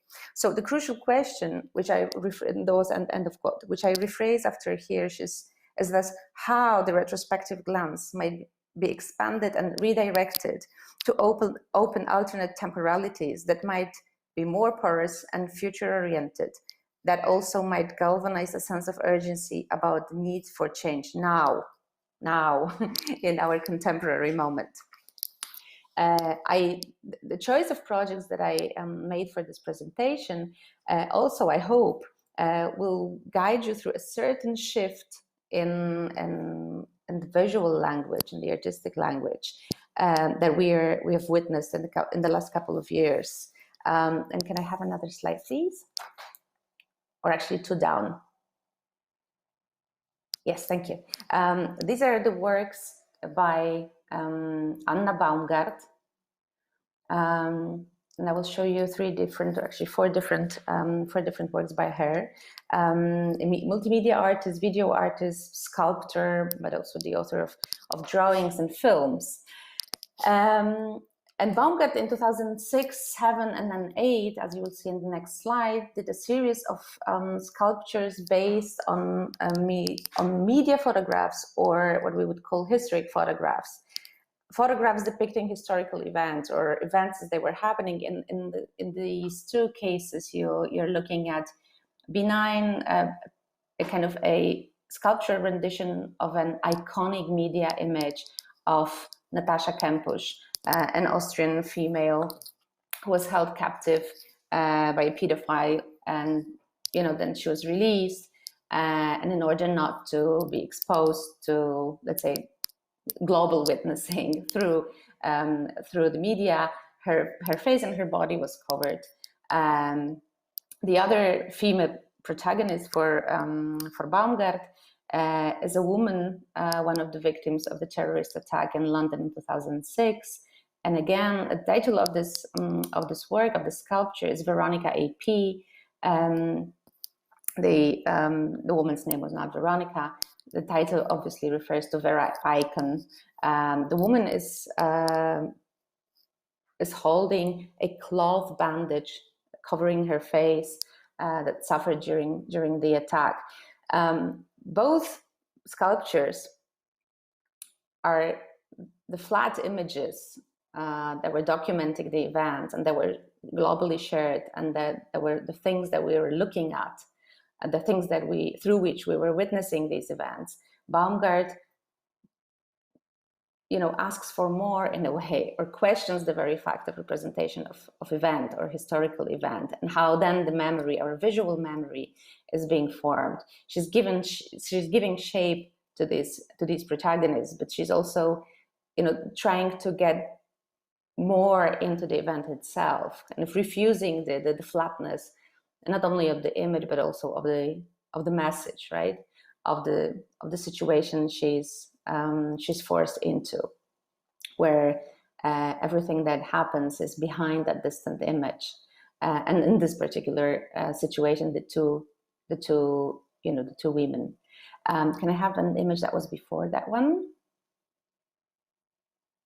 Because at that time she created a series of sculptures of that sort. This one that you're looking at is actually based on a historical photograph, a photograph taken in 1961 in pardon, in Berlin, and it depicts people fleeing the eastern side of the wall at the moment when the wall is actually being built. As you can see in this particular group sculpture, the figures are painted, or the figures are given their kind of human traits only on that side that was kind of covered by the photograph. The remaining parts of their bodies, the rest of it, despite the fact that it's there in space, it's there sculpted, it was worked on by the artist, remains white, remains as if invisible though present. Again, these works were interpreted by most of the critics as kind of Baumgardt questioning the way we visually acknowledge historical events or history, the way we kind of record and store historical figures and protagonists. She's kind of trying to make it her own way. She's rendered these photographs, not really alive, but not really 3D. That's not also the point, I think. But she's kind of, she's going into the very structure of the content of how memory is being shaped and transmitted. Can I have another slide, please? That is 2 down. And again, another one. And another one. Sorry. These are the stills from a film that she made in 2010 entitled Fresh Cherries, which kind of, I would say, takes her research into the structure of historical memory, the structure of collective memory, the structure of the structure of national memory, but not really, also transnational memory, and the kind of the feminine dissidence in it into another level. In this film, and especially in this particular slide, you see one kind of historical footage and a still from her film. There's a protagonist, Clara, who is an actress, and we see her in the video as she's kind of impersonating 2 different female historical characters. One is a woman who was an inmate in concentration camp, in Nazi concentration camp, and performing forced prostitution in that camp, and then lives on after the war. And the other woman she's impersonating is a woman who was raped during World War II by the Soviets. So the question of the film, the basic question of the film, is how Clara, a woman who lives in 2010, is a young woman, a young actress in Poland, in Warsaw, how is she to deal with this? How is she to relate to these histories? The histories that were revealed to her, for especially the prostitution in concentration camp, for the first time. So we see her struggling between, I don't want to do this, between I didn't know this, and between I don't really feel anything about it. And there's another female protagonist who is very, very important for the whole narrative structure of the video. And that is a young female scholar who is actually writing her doctoral dissertation about the historical, in the history department, if I remember correctly, or Jewish studies department at the Jagiellonian University, who's trying to address and to research the question of forced prostitution in Nazi concentration camps, and how this is nearly impossible, and how she's refused access to the archives, how she's struggling with this, not because the archival materials or historical materials will be scarce, but because this is a taboo that too many parties are not willing to transgress. It's a very, very important and interesting work, and there's also a male protagonist in this in the Fresh Cherries, and that's a female. That's a male film director, and actually, it's also a very important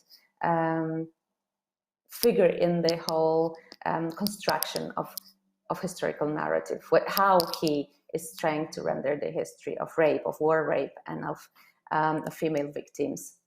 And Baumgardt, having released this video, she also, a couple of months later, released another one entitled Appendix, which is a kind of a commentary, and also very self-reflective commentary on the production of this, and how she kind of openly sitting in front of the camera positions herself, asking kind of directly to the camera the question of, why do I have to deal with this? And obviously, we don't know, what the urge, where the urge comes from. We know that it's not nothing imposed, but she's kind of insisting on this, on this why, and the obligation of uncovering something, of telling the story differently, but also of uncovering how in the present moment when she's making that film, certain things are still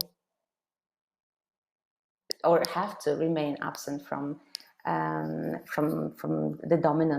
dominant historical discourse, but also from the sphere of kind of the collective feelings that we have about the past. Whom are we willing to fill with, and who belong to the realm of victims that we cherish? What are the events that we are willing to remember, commemorate, and why, and which ones need to be left behind or out of the collective memory? So it's a very, very interesting work. Could I have another slide, please? And this is Yael Bartana's 3 video works plus lots of other elements in it. So I'll just briefly talk about it, and you might have heard about the project anyway. Bartana is an Israeli artist based in Berlin or the Netherlands, who's invited to Poland at some point, and she collaborated with Artur Żmijewski and with other Polish artists. I very well remember the moment, the first part of the trilogy, And Europe Will Be Stunned premiere, and Nightmares. It was in 2008, and I actually saw it in March 2008. That was an important moment in Polish history. It was 40th anniversary of 1968, which was March 1968, which was the date when the remnants of Polish Jewish community was expelled from Poland, and the new kind of anti-Semitic wave mobilized by the Communist Party emerged. So it was very powerful to me. It was a very powerful experience to see that film. So Bartana's idea was to found a Jewish Renaissance, what she called the Jewish Renaissance movement to Poland, which provides a frame for the whole trilogy. And there are 3 films: Nightmares from 2007, Wall and Tower from 2009, and Assassination from 2011. So the movement calls for the return to Poland of 3,300,000 Jews whose families were annihilated or displaced during World War II. And this call is made by a man whom you see in the slide in white shirt. He's kind of shouting his very emotional and powerful call at the empty stadium in Warsaw. So he's calling for the Jews to come back to heal their wounds, but also to heal our wounds, Polish wounds. So I'm not going to reconstruct the whole trilogy. It would take forever, and it makes little sense. Anyway, so he calls for the return. In the second part of the trilogy, the Jews actually do return, and they can I have the next slide? Sorry. And they construct kibbutz in the middle of Warsaw, actually in the former ghetto in the district called Muranów. It's precisely at the site where you now have Polin, the Museum of the History of Polish Jews. Bartana designs, in this slide you actually see the back of Wilhelm Sasnal, Polish painter and artist and filmmaker, who is spraying the the logo of the Jewish Renaissance movement to Poland, and the right upper right corner, you see the kibbutz as it looked. So the kibbutz is constructed in the middle of Warsaw, and it and makes all references to the the tradition of the pre-war existence of Jewish communities in Poland, but also the very construction of it, its wall and tower, the wall that kind of separates the Jewish community from the rest of it, from the inhabitants of Warsaw, and the barbed wire, sorry, that goes around, and especially the way it's being shot in the film, brings those very uncanny, analogies with barbed wires as we know them from concentration and death camps.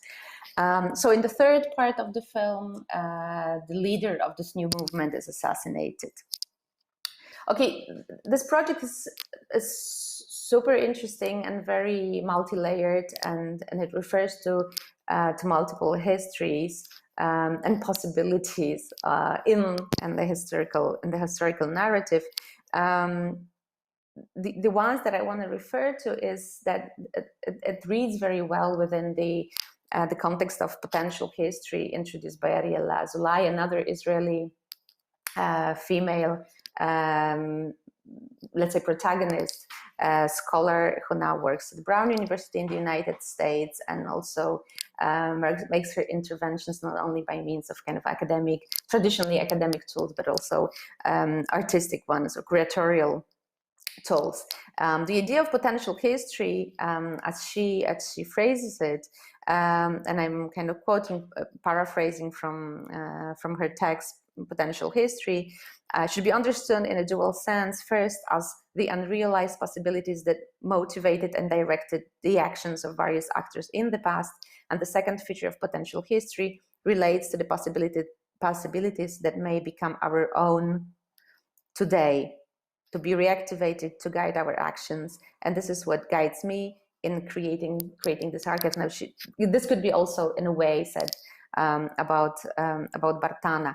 And this project, Bartana, brings together a traumatic kind of war history of the Jews in Poland, and traumatic history of Poles vis-a-vis their anti-Semitism and complicity in the Holocaust. On the one hand, on the other, the kind of the Israeli-Palestinian conflict in the Middle East, the Israel's occupation of Palestine.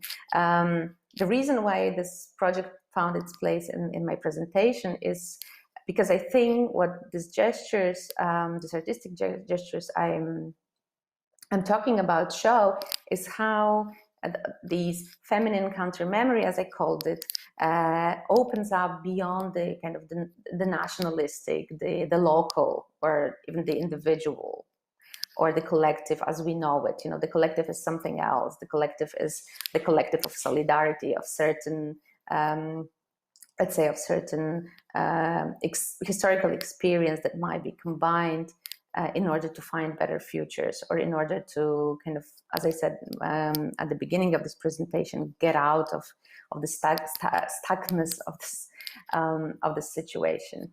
If we go to another slide, you will see a project by Anna Rajkowska. Is actually one of the photographs from this series is on the cover of the last issue of View of our journal. It's a series entitled Suiciders, where Rajkowska is constructing those modified rotating billboards, where on the one, when you look from the one side, you see the image of her photoshopped into an archival image. If you look from a different perspective, you see the kind of the original, let's say. And what she's doing here is she's revisiting different moments, different histories of violence. She's looking at female, we wouldn't say, but we would say terrorists, suiciders. And as she says herself, she's trying to impersonate them by exposing the absolute impossibility of impersonation, or of building this connection, of feeling any empathy towards them, the impossibility. And also, of course, she's only working with images, right? So she's staying on that level. She's playing with those images. She's quite literally, right? She's kind of trying to remake them, to change that narrative, to introduce herself, to implicate herself visually. And as she says herself, it's a failed attempt. Although, you know, visually it's very very powerful and very very thought-provoking, I would say. Rajkowska has been known for numerous acts of those historical revisits and numerous acts of disruptions, I would say. The next slide, please. In this, you will see one of the most popular, iconic even, artistic projects in public space in Poland after 1989, a project from 2002, and it's an ongoing work entitled Greetings from Jerusalem Avenue, which is basically a palm tree inserted in the center of Warsaw, standing in one of the roundabouts. The roundabout whose dedication is also not without meaning for what it mobilizes. It's General Charles de Gaulle, the roundabout of General Charles de Gaulle.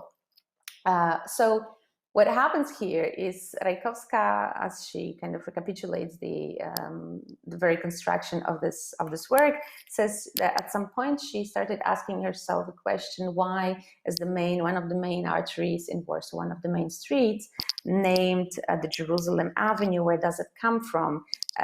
You know, isn't that weird? And then, you know, when she went to Israel for an artistic residency, she realized how different Jerusalem itself is from Warsaw in terms of like not only the history, obviously, or you know, the present situation, but visually.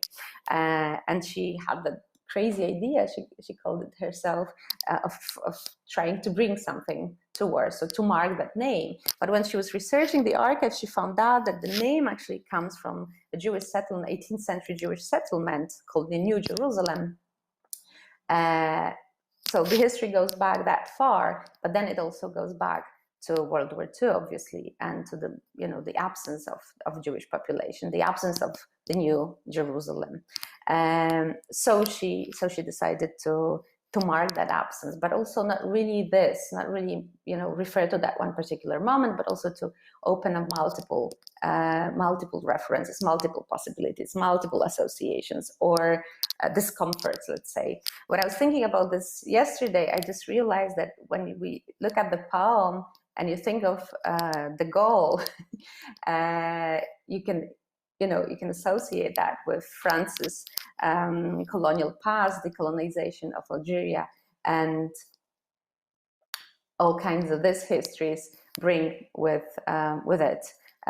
Also to Poland, despite the fact that we were no colonial power, nor involved in any kind of way. But we were very often looking towards France as this ideal.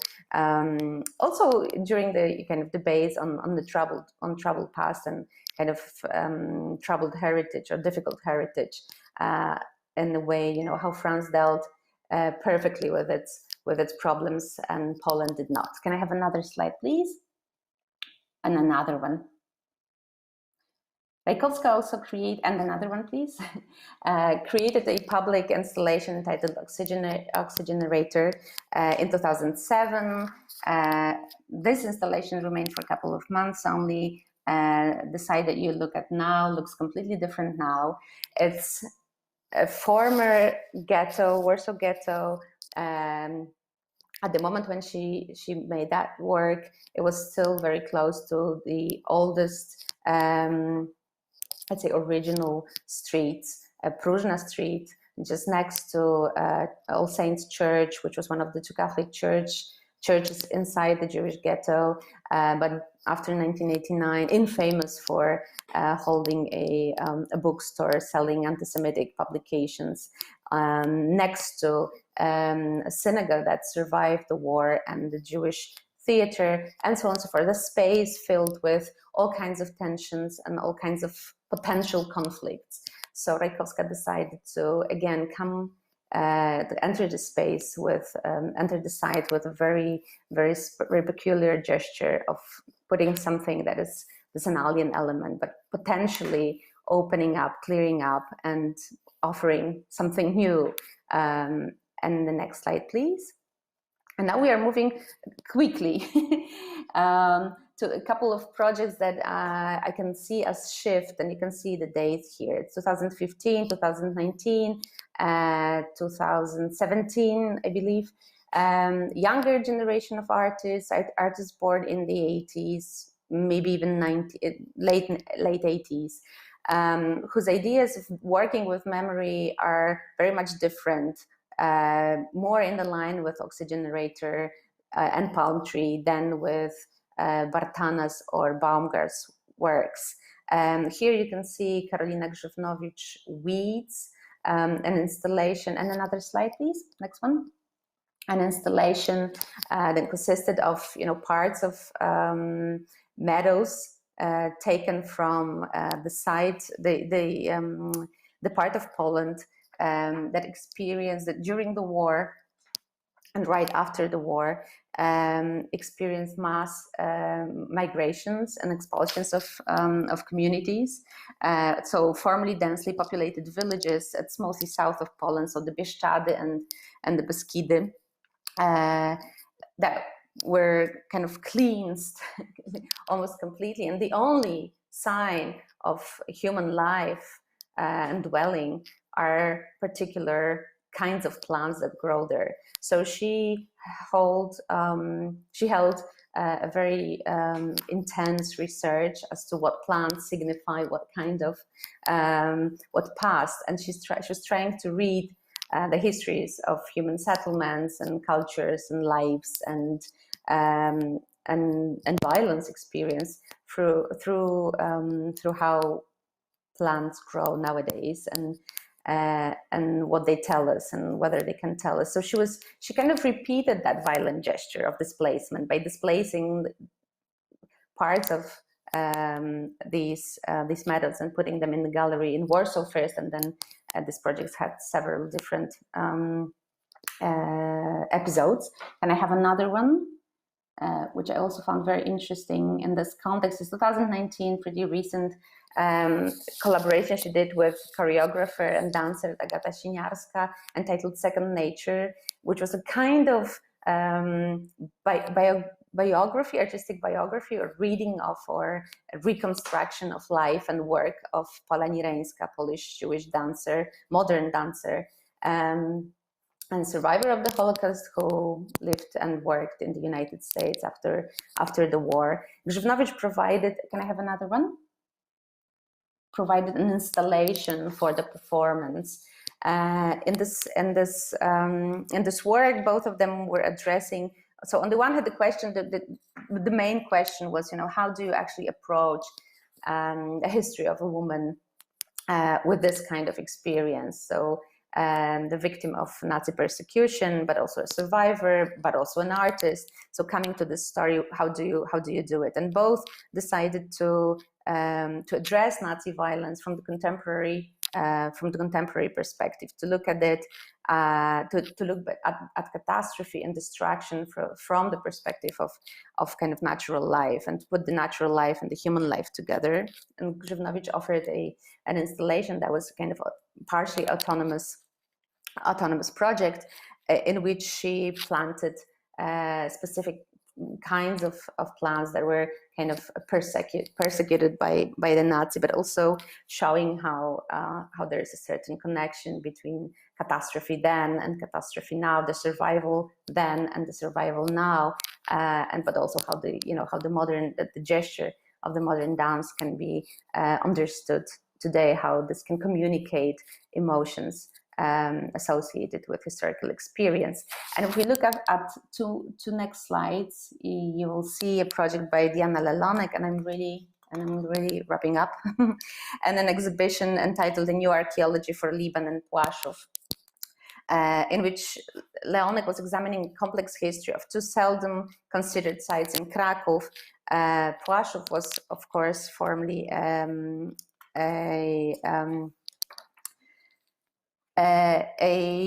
looking at dates, and it was a camp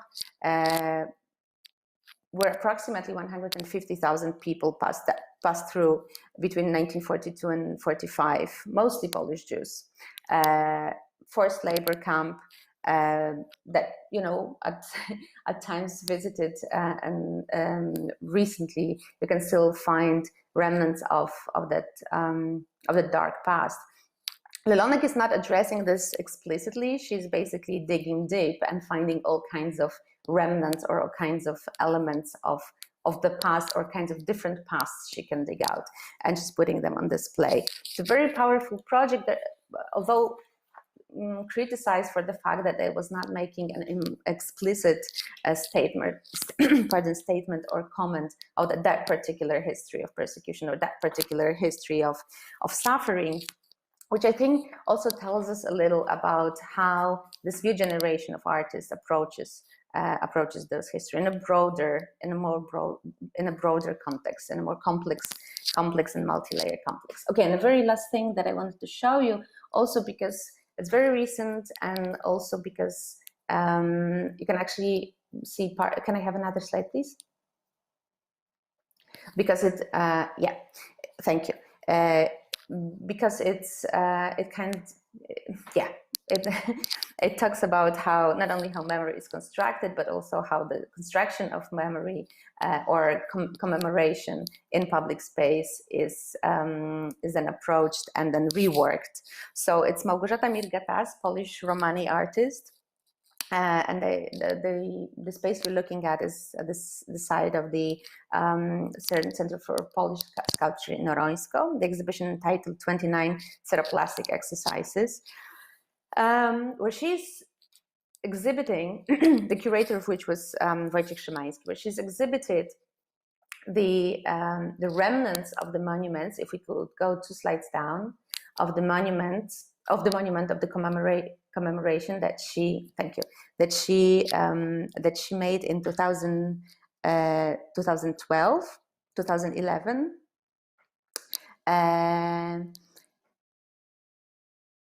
The monument, as you can see, was carved in wood, and it was commemorating the assassination of 29 Romani men and women. Something that was locally remembered and mourned, not commemorated properly. She made that particular commemoration. 4 years later, so in 2016, the sculpture, the monument, was vandalized and destroyed by unknown perpetrators. And that act made her, and if you could go back to the previous slide, made her not so much reconstruct what was destroyed or to mend it or to, you know, gather the elements, scattered elements, and put them back together in an act of reparation, because then the reparation could not be made, but to exhibit them as these new, let's say, souvenirs of that violent act, or the repetition of the first violent act that took place in the same space. As it turned out, for the local community, that act of vandalism against the monument was read, or was experienced as this really vicious repetition of the Nazi violence from the 40s. So it was showing, it was explicitly showing that certain memories cannot be made present or cannot be made public in that on that side, to which obviously Mirgatas did not want to agree. Okay, sorry for taking too much time.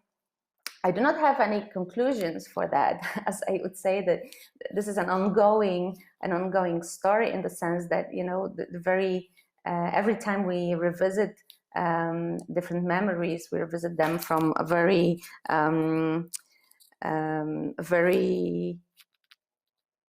burdened present moment, and this burdening at the moment in Poland is rather terrifying, in the sense of what's happening to how our memories are being constructed, abused, and yeah. I want to say more, I think, at that stage. So thank you for keeping with me, and sorry for taking too long. Thank you so much, Kasia. I personally, I was not feeling that you were taking too much time, because it was really interesting. I was really taking so many notes to keep all the information about the artists. And I think that even though you said the story is ongoing, and it's the very same like the memory, we cannot stop it. It's the story which has more layered and it's more complex, and we are contributing to it, even though some of us, we know how to contribute, and we do it with the right intention. We always do contribute. And so for me, it was interesting to see these two parts you presented here of the story, this younger and older generation. I would say that at least for me, what was visible was with regard to the younger generation, the more conceptual approach that you can see that the older generation of artists, they were working, even though they were working with as multimedia artists with different media, they were working with photos, with sculptures, with the film. And here we can see like the interaction of site-specific installation with contemporary dance. Then we can encounter the site-specific installation in a white cube. So do you believe that also the visual language and the tools they are using and they are employing for articulation of the topic of this counter memory, or their own interpretation of the events of the past, definitely kind of mirrors that more complex and more broader approach to the issue of memory that you said that you can see there, that you are reading in their work? So, I was not showing any works from the 90s, or which does not mean that, artists or women artists in particular were not addressing traumatic past or the memory of World War II. But in the 90s, we could still see the generation of either the first generation or the second generation. So the generation of, let's say, the daughters. What we see with Baumgart's work, and both Baumgardt and Vartana were born in the 60s. These are the, hardly the daughters anymore, in the sense what they're interested in is not the immediate experience, or it's not the transmission of kind of familial memory. It's taken, it's much more political, but it's politics of representation, politics of sharing and producing, kind of collective political national narratives. It's very discursive. For the generation of Lelonek and Živnović, if we can kind of put them together, and it's always a very violent act, and I realize that it's taking another. So already Baumgardt and Vartana are distant from the event itself, and they're closely looking at how the event is rendered visually, right? And for Živnović and Lelonek, the distance is even bigger, right? So they're, and interestingly enough, their scope is much broader. They're looking at, okay, so, we're not interested in the images anymore. We're not interested in how these histories are figured visually. What we're interested in is where we are, what kind of bigger picture that is. And in that sense, this memory, if you like, becomes less discursive or becomes less object-oriented. It's a bigger concept. Also, I think the kind of a concept of seeing oneself as an artist, or seeing oneself as a historical protagonist, or as a historical subject. What I'm related to is not really the way the story is being told to me, or the image of that story, but how deep that story grows, or the history or the event grows deep into the earth. And I really like the connection of kind of a very very present kind of consciousness of, let's say, ecological catastrophe combined with how we look at kind of past catastrophes, past events, that we do not, I mean, they don't feel detached from it, that they take everything together. So I would see that as a new kind of shift in visual arts, and also performative arts, probably. I don't know if Dorota would agree with me in Poland. Mm-hmm. Thank you for that. And I have one following question, which maybe combines actually two questions in one, but it's that regards like the presentation of all the projects in the space of white cubes, in the space of contemporary galleries and the art spaces in general. I think that it's very much important to show us and to make us think about how the contemporary art can intervene into the history in the way that it shows us how history is being still written every day and from different point of views, and that the memory is here as something that we collectively share and we engage with. That's amazing. That's amazing contribution of contemporary art to our nowadays society. But still, it's about the presentation of those projects in a very exclusive places and spaces for a limited group of people who do go and engage with the art pieces you presented, even though you presented some art projects done in a public space. So. How do you reflect on this issue of this exclusivity of contemporary art, which is kind of locked within the white cubes and being there exposed just for a limited group of people? Because this is the art that speaks about a very collective, very collectively shared issues. Mm-hmm. Yeah, it's a very important question. Thank you for this. So, and that was precisely the reason why I kind of tried to combine different projects from those that are very kind of, I would say, intimate. Grzywnovich, I think the first shown of the weeds was in a tiny little gallery in Warsaw, and I do believe that very, very few people saw it at that time. Later on, there might have been more, and that you're addressing something that is. That's been troubling me for a long time, and we've had many discussions about this with my colleagues, including Magda, Dorota. Namely, what's the actual agency of those creative acts or those artistic acts of memory, let's say. Pardon. And of course, I don't know. I like to think about them as those tiny. Tiny little potential modest acts of repair, or as I said, acts of disruption. Even if it's always difficult to talk about the scale. What's the actual scale of effectiveness, right? Are these small-scale acts of resistance or dissidence doing anything to a bigger image, right? I mean, they definitely enter art historical records, right? Or cultural historical records.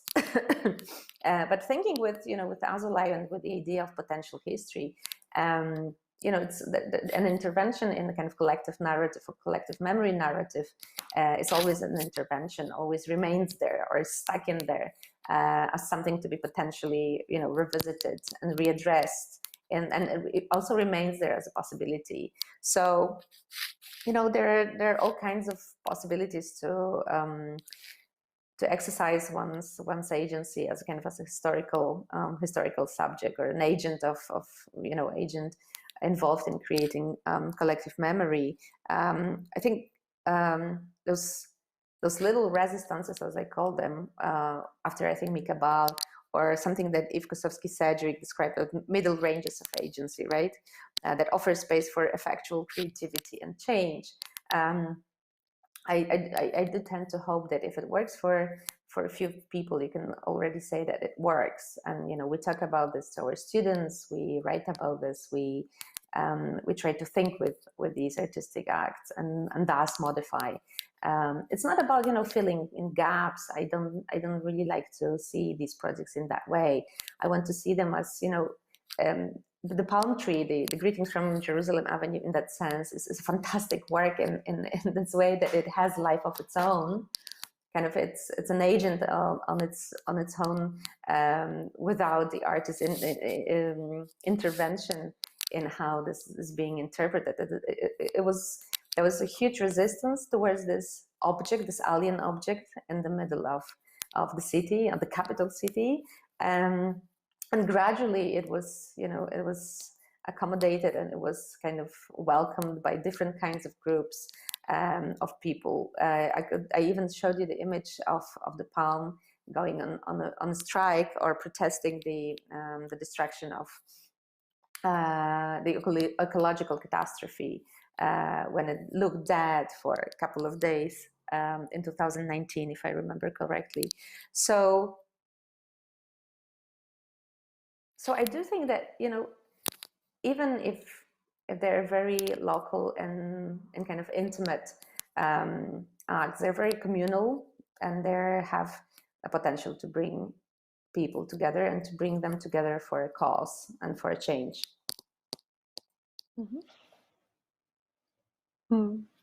Thank you for this response. I very much share the kind of, like, I would say, a positive side of how to articulate the contribution of these contemporary projects, even though they can, like, immediate reach can be very limited. I think that the way how we circulate their images and the knowledge, and the way how they make us to think then later is very important. So thank you for that. And for the last few minutes, I think that I would like to invite all of us to get together and to spend a few last minutes with a final discussion. Also, I would like to share one question which was here on YouTube post by Bára Millerova. So if I can ask that all of us, we will get together, all four of us, on one screen for the final discussion. So that will be great. Because okay, great. So here we are. So it's nice to see you again, all of you. So I would like to ask one question which was shared on YouTube, and then I have one final kind of like a conclusive question for all of us to think of. So here one question on YouTube was asked, and it was directed to Magda. So Magda, Bára is asking, please Magda, could I ask you about the LGBTQ zines in Poland nowadays? Are there still some important and visible self-publishing projects on the scene at the time, please? So what is nowadays the importance of zines, LGBTQ zines? So I'd say that most activity has moved online. And this is actually something that I noticed in my research also, that by the end of the 1990s, okay, I had to check if my microphone is on, sorry.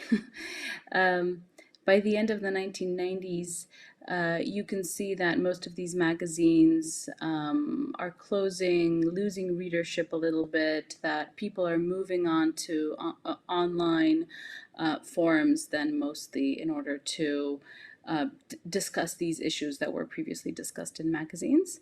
There is one very notable example which actually would be kind of situated on the border between art and activism, and it's Karol Radziszewski's Dick Fagazine, a queer zine, as the title suggests, which was started, now Kasia, maybe you will help me with this, I'd say mid-2000s, I think, more or less. I think so. Yeah, mid-2000s. And it was also a very interesting attempt at kind of from the very beginning. Karol Radziszewski, who's a queer artist based here in Warsaw, he tried to map out also different queer communities within the region. So from very early on, he had an issue on the Ukraine, for example, and then in 2012 or 13, he had an issue titled Before '89, which was a very interesting collection of that actually also became a source for my book. A very interesting collection of conversations with men, non-normative men who lived or visited different countries of the Eastern Bloc. So that is one title that I would definitely recommend. I think the last issue came out several years ago, so it's not currently being published, although I feel it still is a very viable project.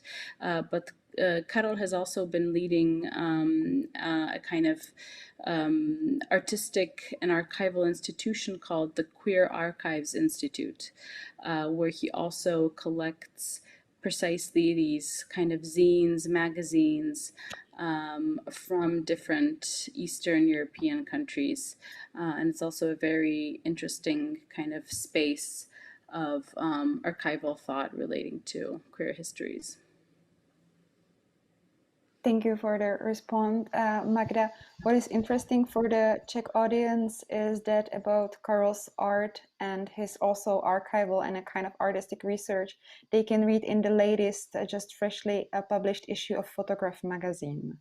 So it's interesting, like the local magazine on visual culture and art. So it's interesting that There's this also connection. Yes. There's also specifically an issue, I don't have it here in the room, so I won't go and get it, but there's also specifically an issue of Dig Magazine that's dedicated to Czech queer culture before 1989. So that's also, I think that's number 12, if I remember correctly, but you can check that online, I'm sure. Yeah. Thank you for this reference as well. I had no idea about it. So that's a great mutual connection being here invented again. And I have one final question for all of you. I would like to ask you, I think that it was said in Magda's presentation, you mentioned that obviously in these days, the wheel of cultural wars being again kind of reinvented, and this is what is happening and what we are experiencing, obviously in a way globally in different forms, in different frames, but cultural wars are here, and we are here finding us in a very different positions when we have actually to discuss about the division of society, about divided society, when we are being confronted with the ideological marketing of strong political campaigns and parties, which in the case of the Czech Republic are kind of turning into the approach of the politics as a business. In your case, even though I'm not an expert, in Poland it looks like the right-wing era has been in a full swing. And it obviously won't be stopped. So for me, it's the final question is actually about this new normal. What is new normal in a Polish mainstream culture, and why? What is this new normal, and how is it? In a way, is it okay? Is it fine? Is it dangerous? And if it's dangerous, how we should fight this new normal? And if the visual culture is here to contribute to this fight.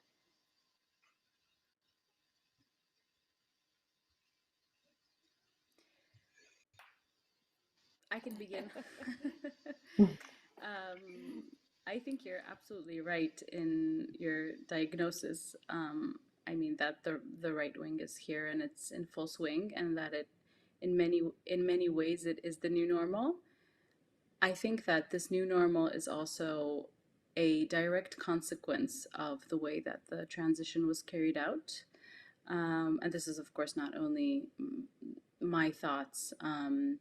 Many researchers, both from the region and from abroad, or from the so-called West, have pointed to the fact that this kind of shock transition into neoliberalism or late capitalism produced this kind of effect of a wide-scale exclusion of many groups that maybe some of them are now finding their voice. And I feel that, one of the reasons for why this new right is so popular is that it precisely offers these people a very cogent narrative, right? In Poland, we have this phrase that was first used by Jarosław Kaczyński, I think, yes, it must have been him, a couple of years ago, who said that Poland is standing up from its knees, right? This act of regaining pride of a country that supposedly has been kind of neglected, and so on.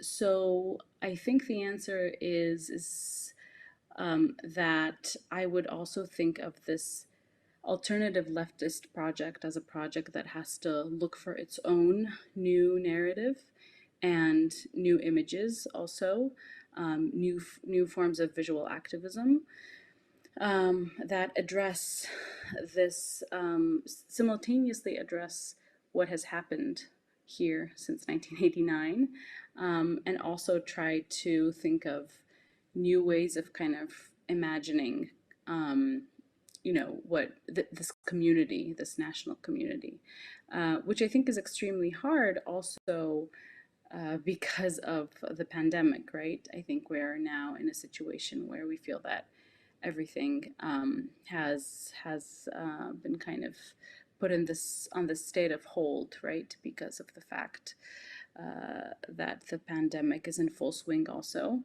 But the pandemic also produces kind of new exclusions and new ways of, or rather feeds on these exclusions that are real, economic exclusions, gender exclusions, and so on and so on. So I guess I don't have a great answer, but maybe Kasia or Dorota will follow up on this in terms of strategies.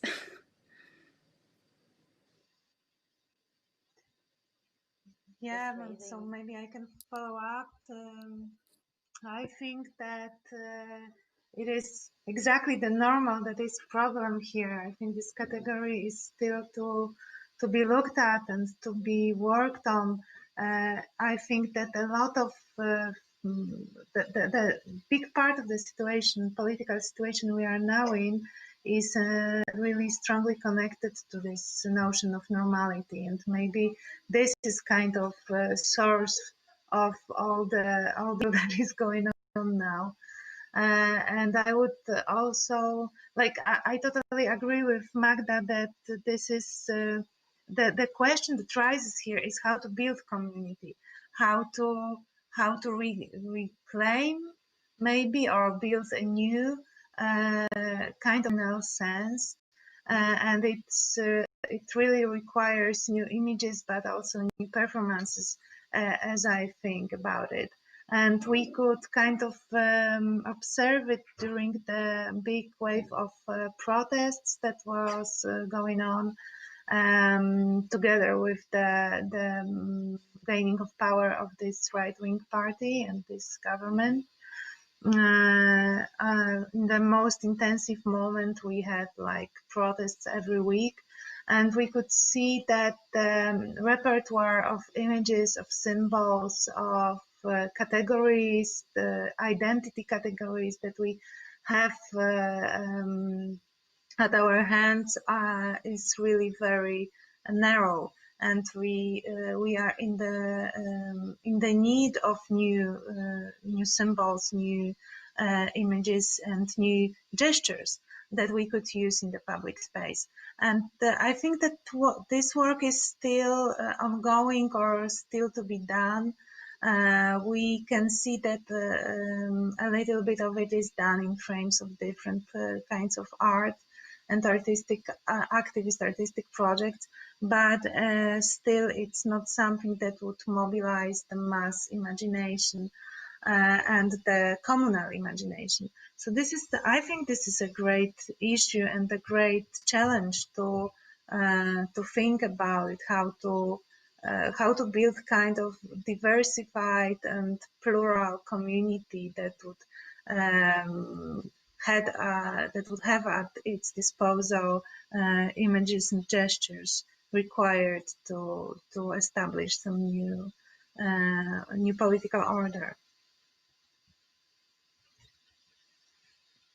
Thank you for that, Dorota. Is there something you would like to add, Kasia?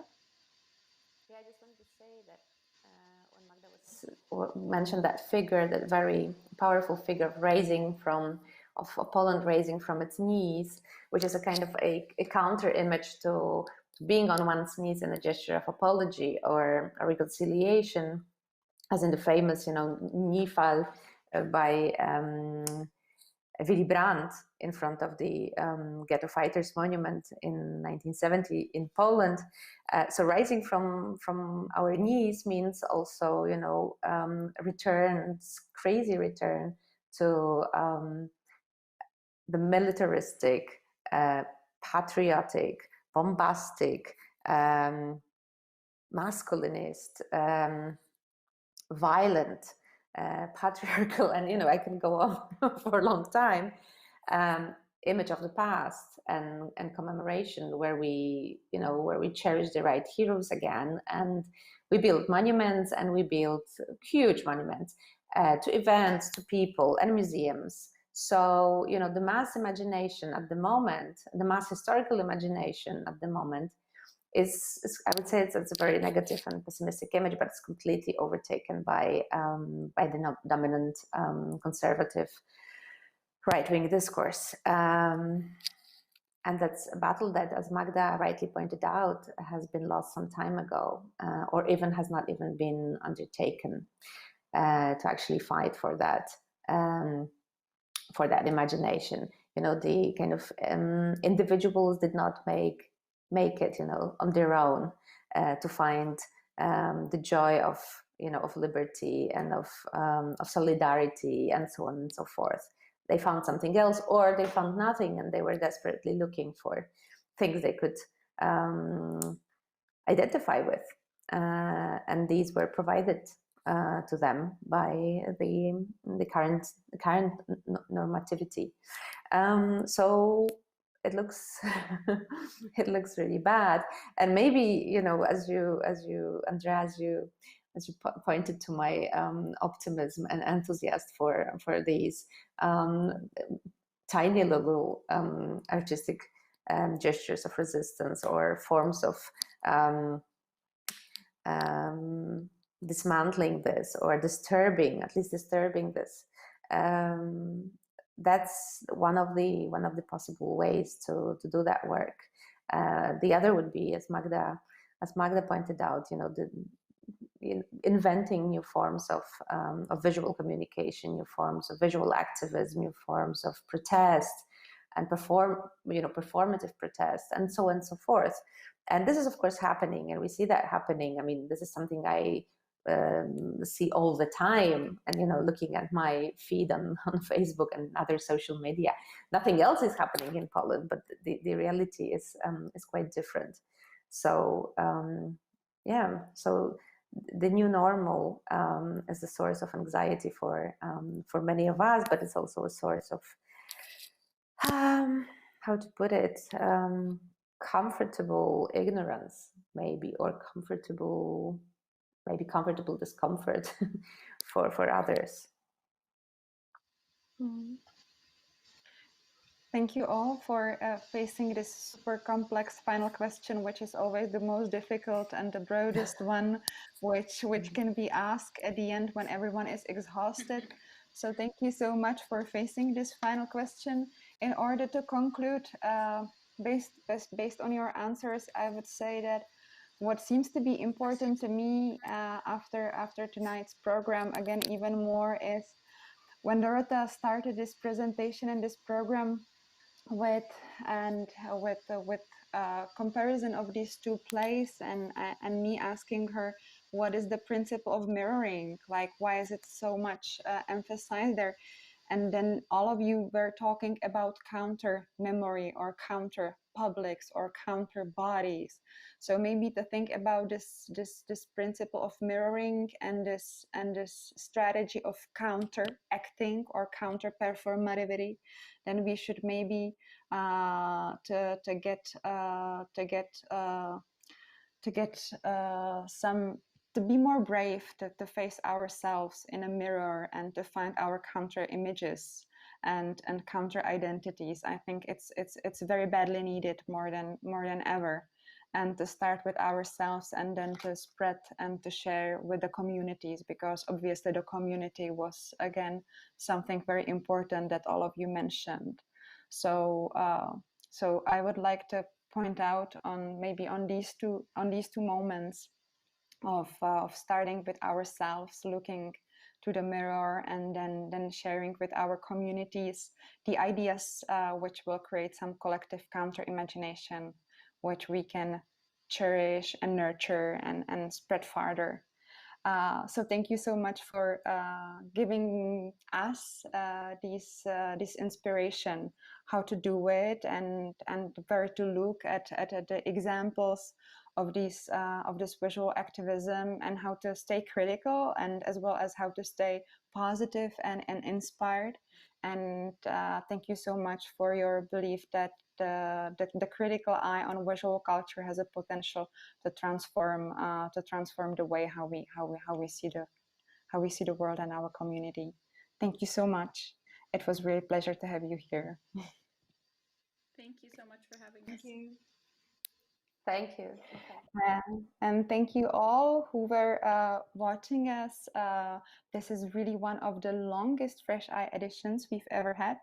But actually, this is how it is when we talk online. Maybe we spend more time together.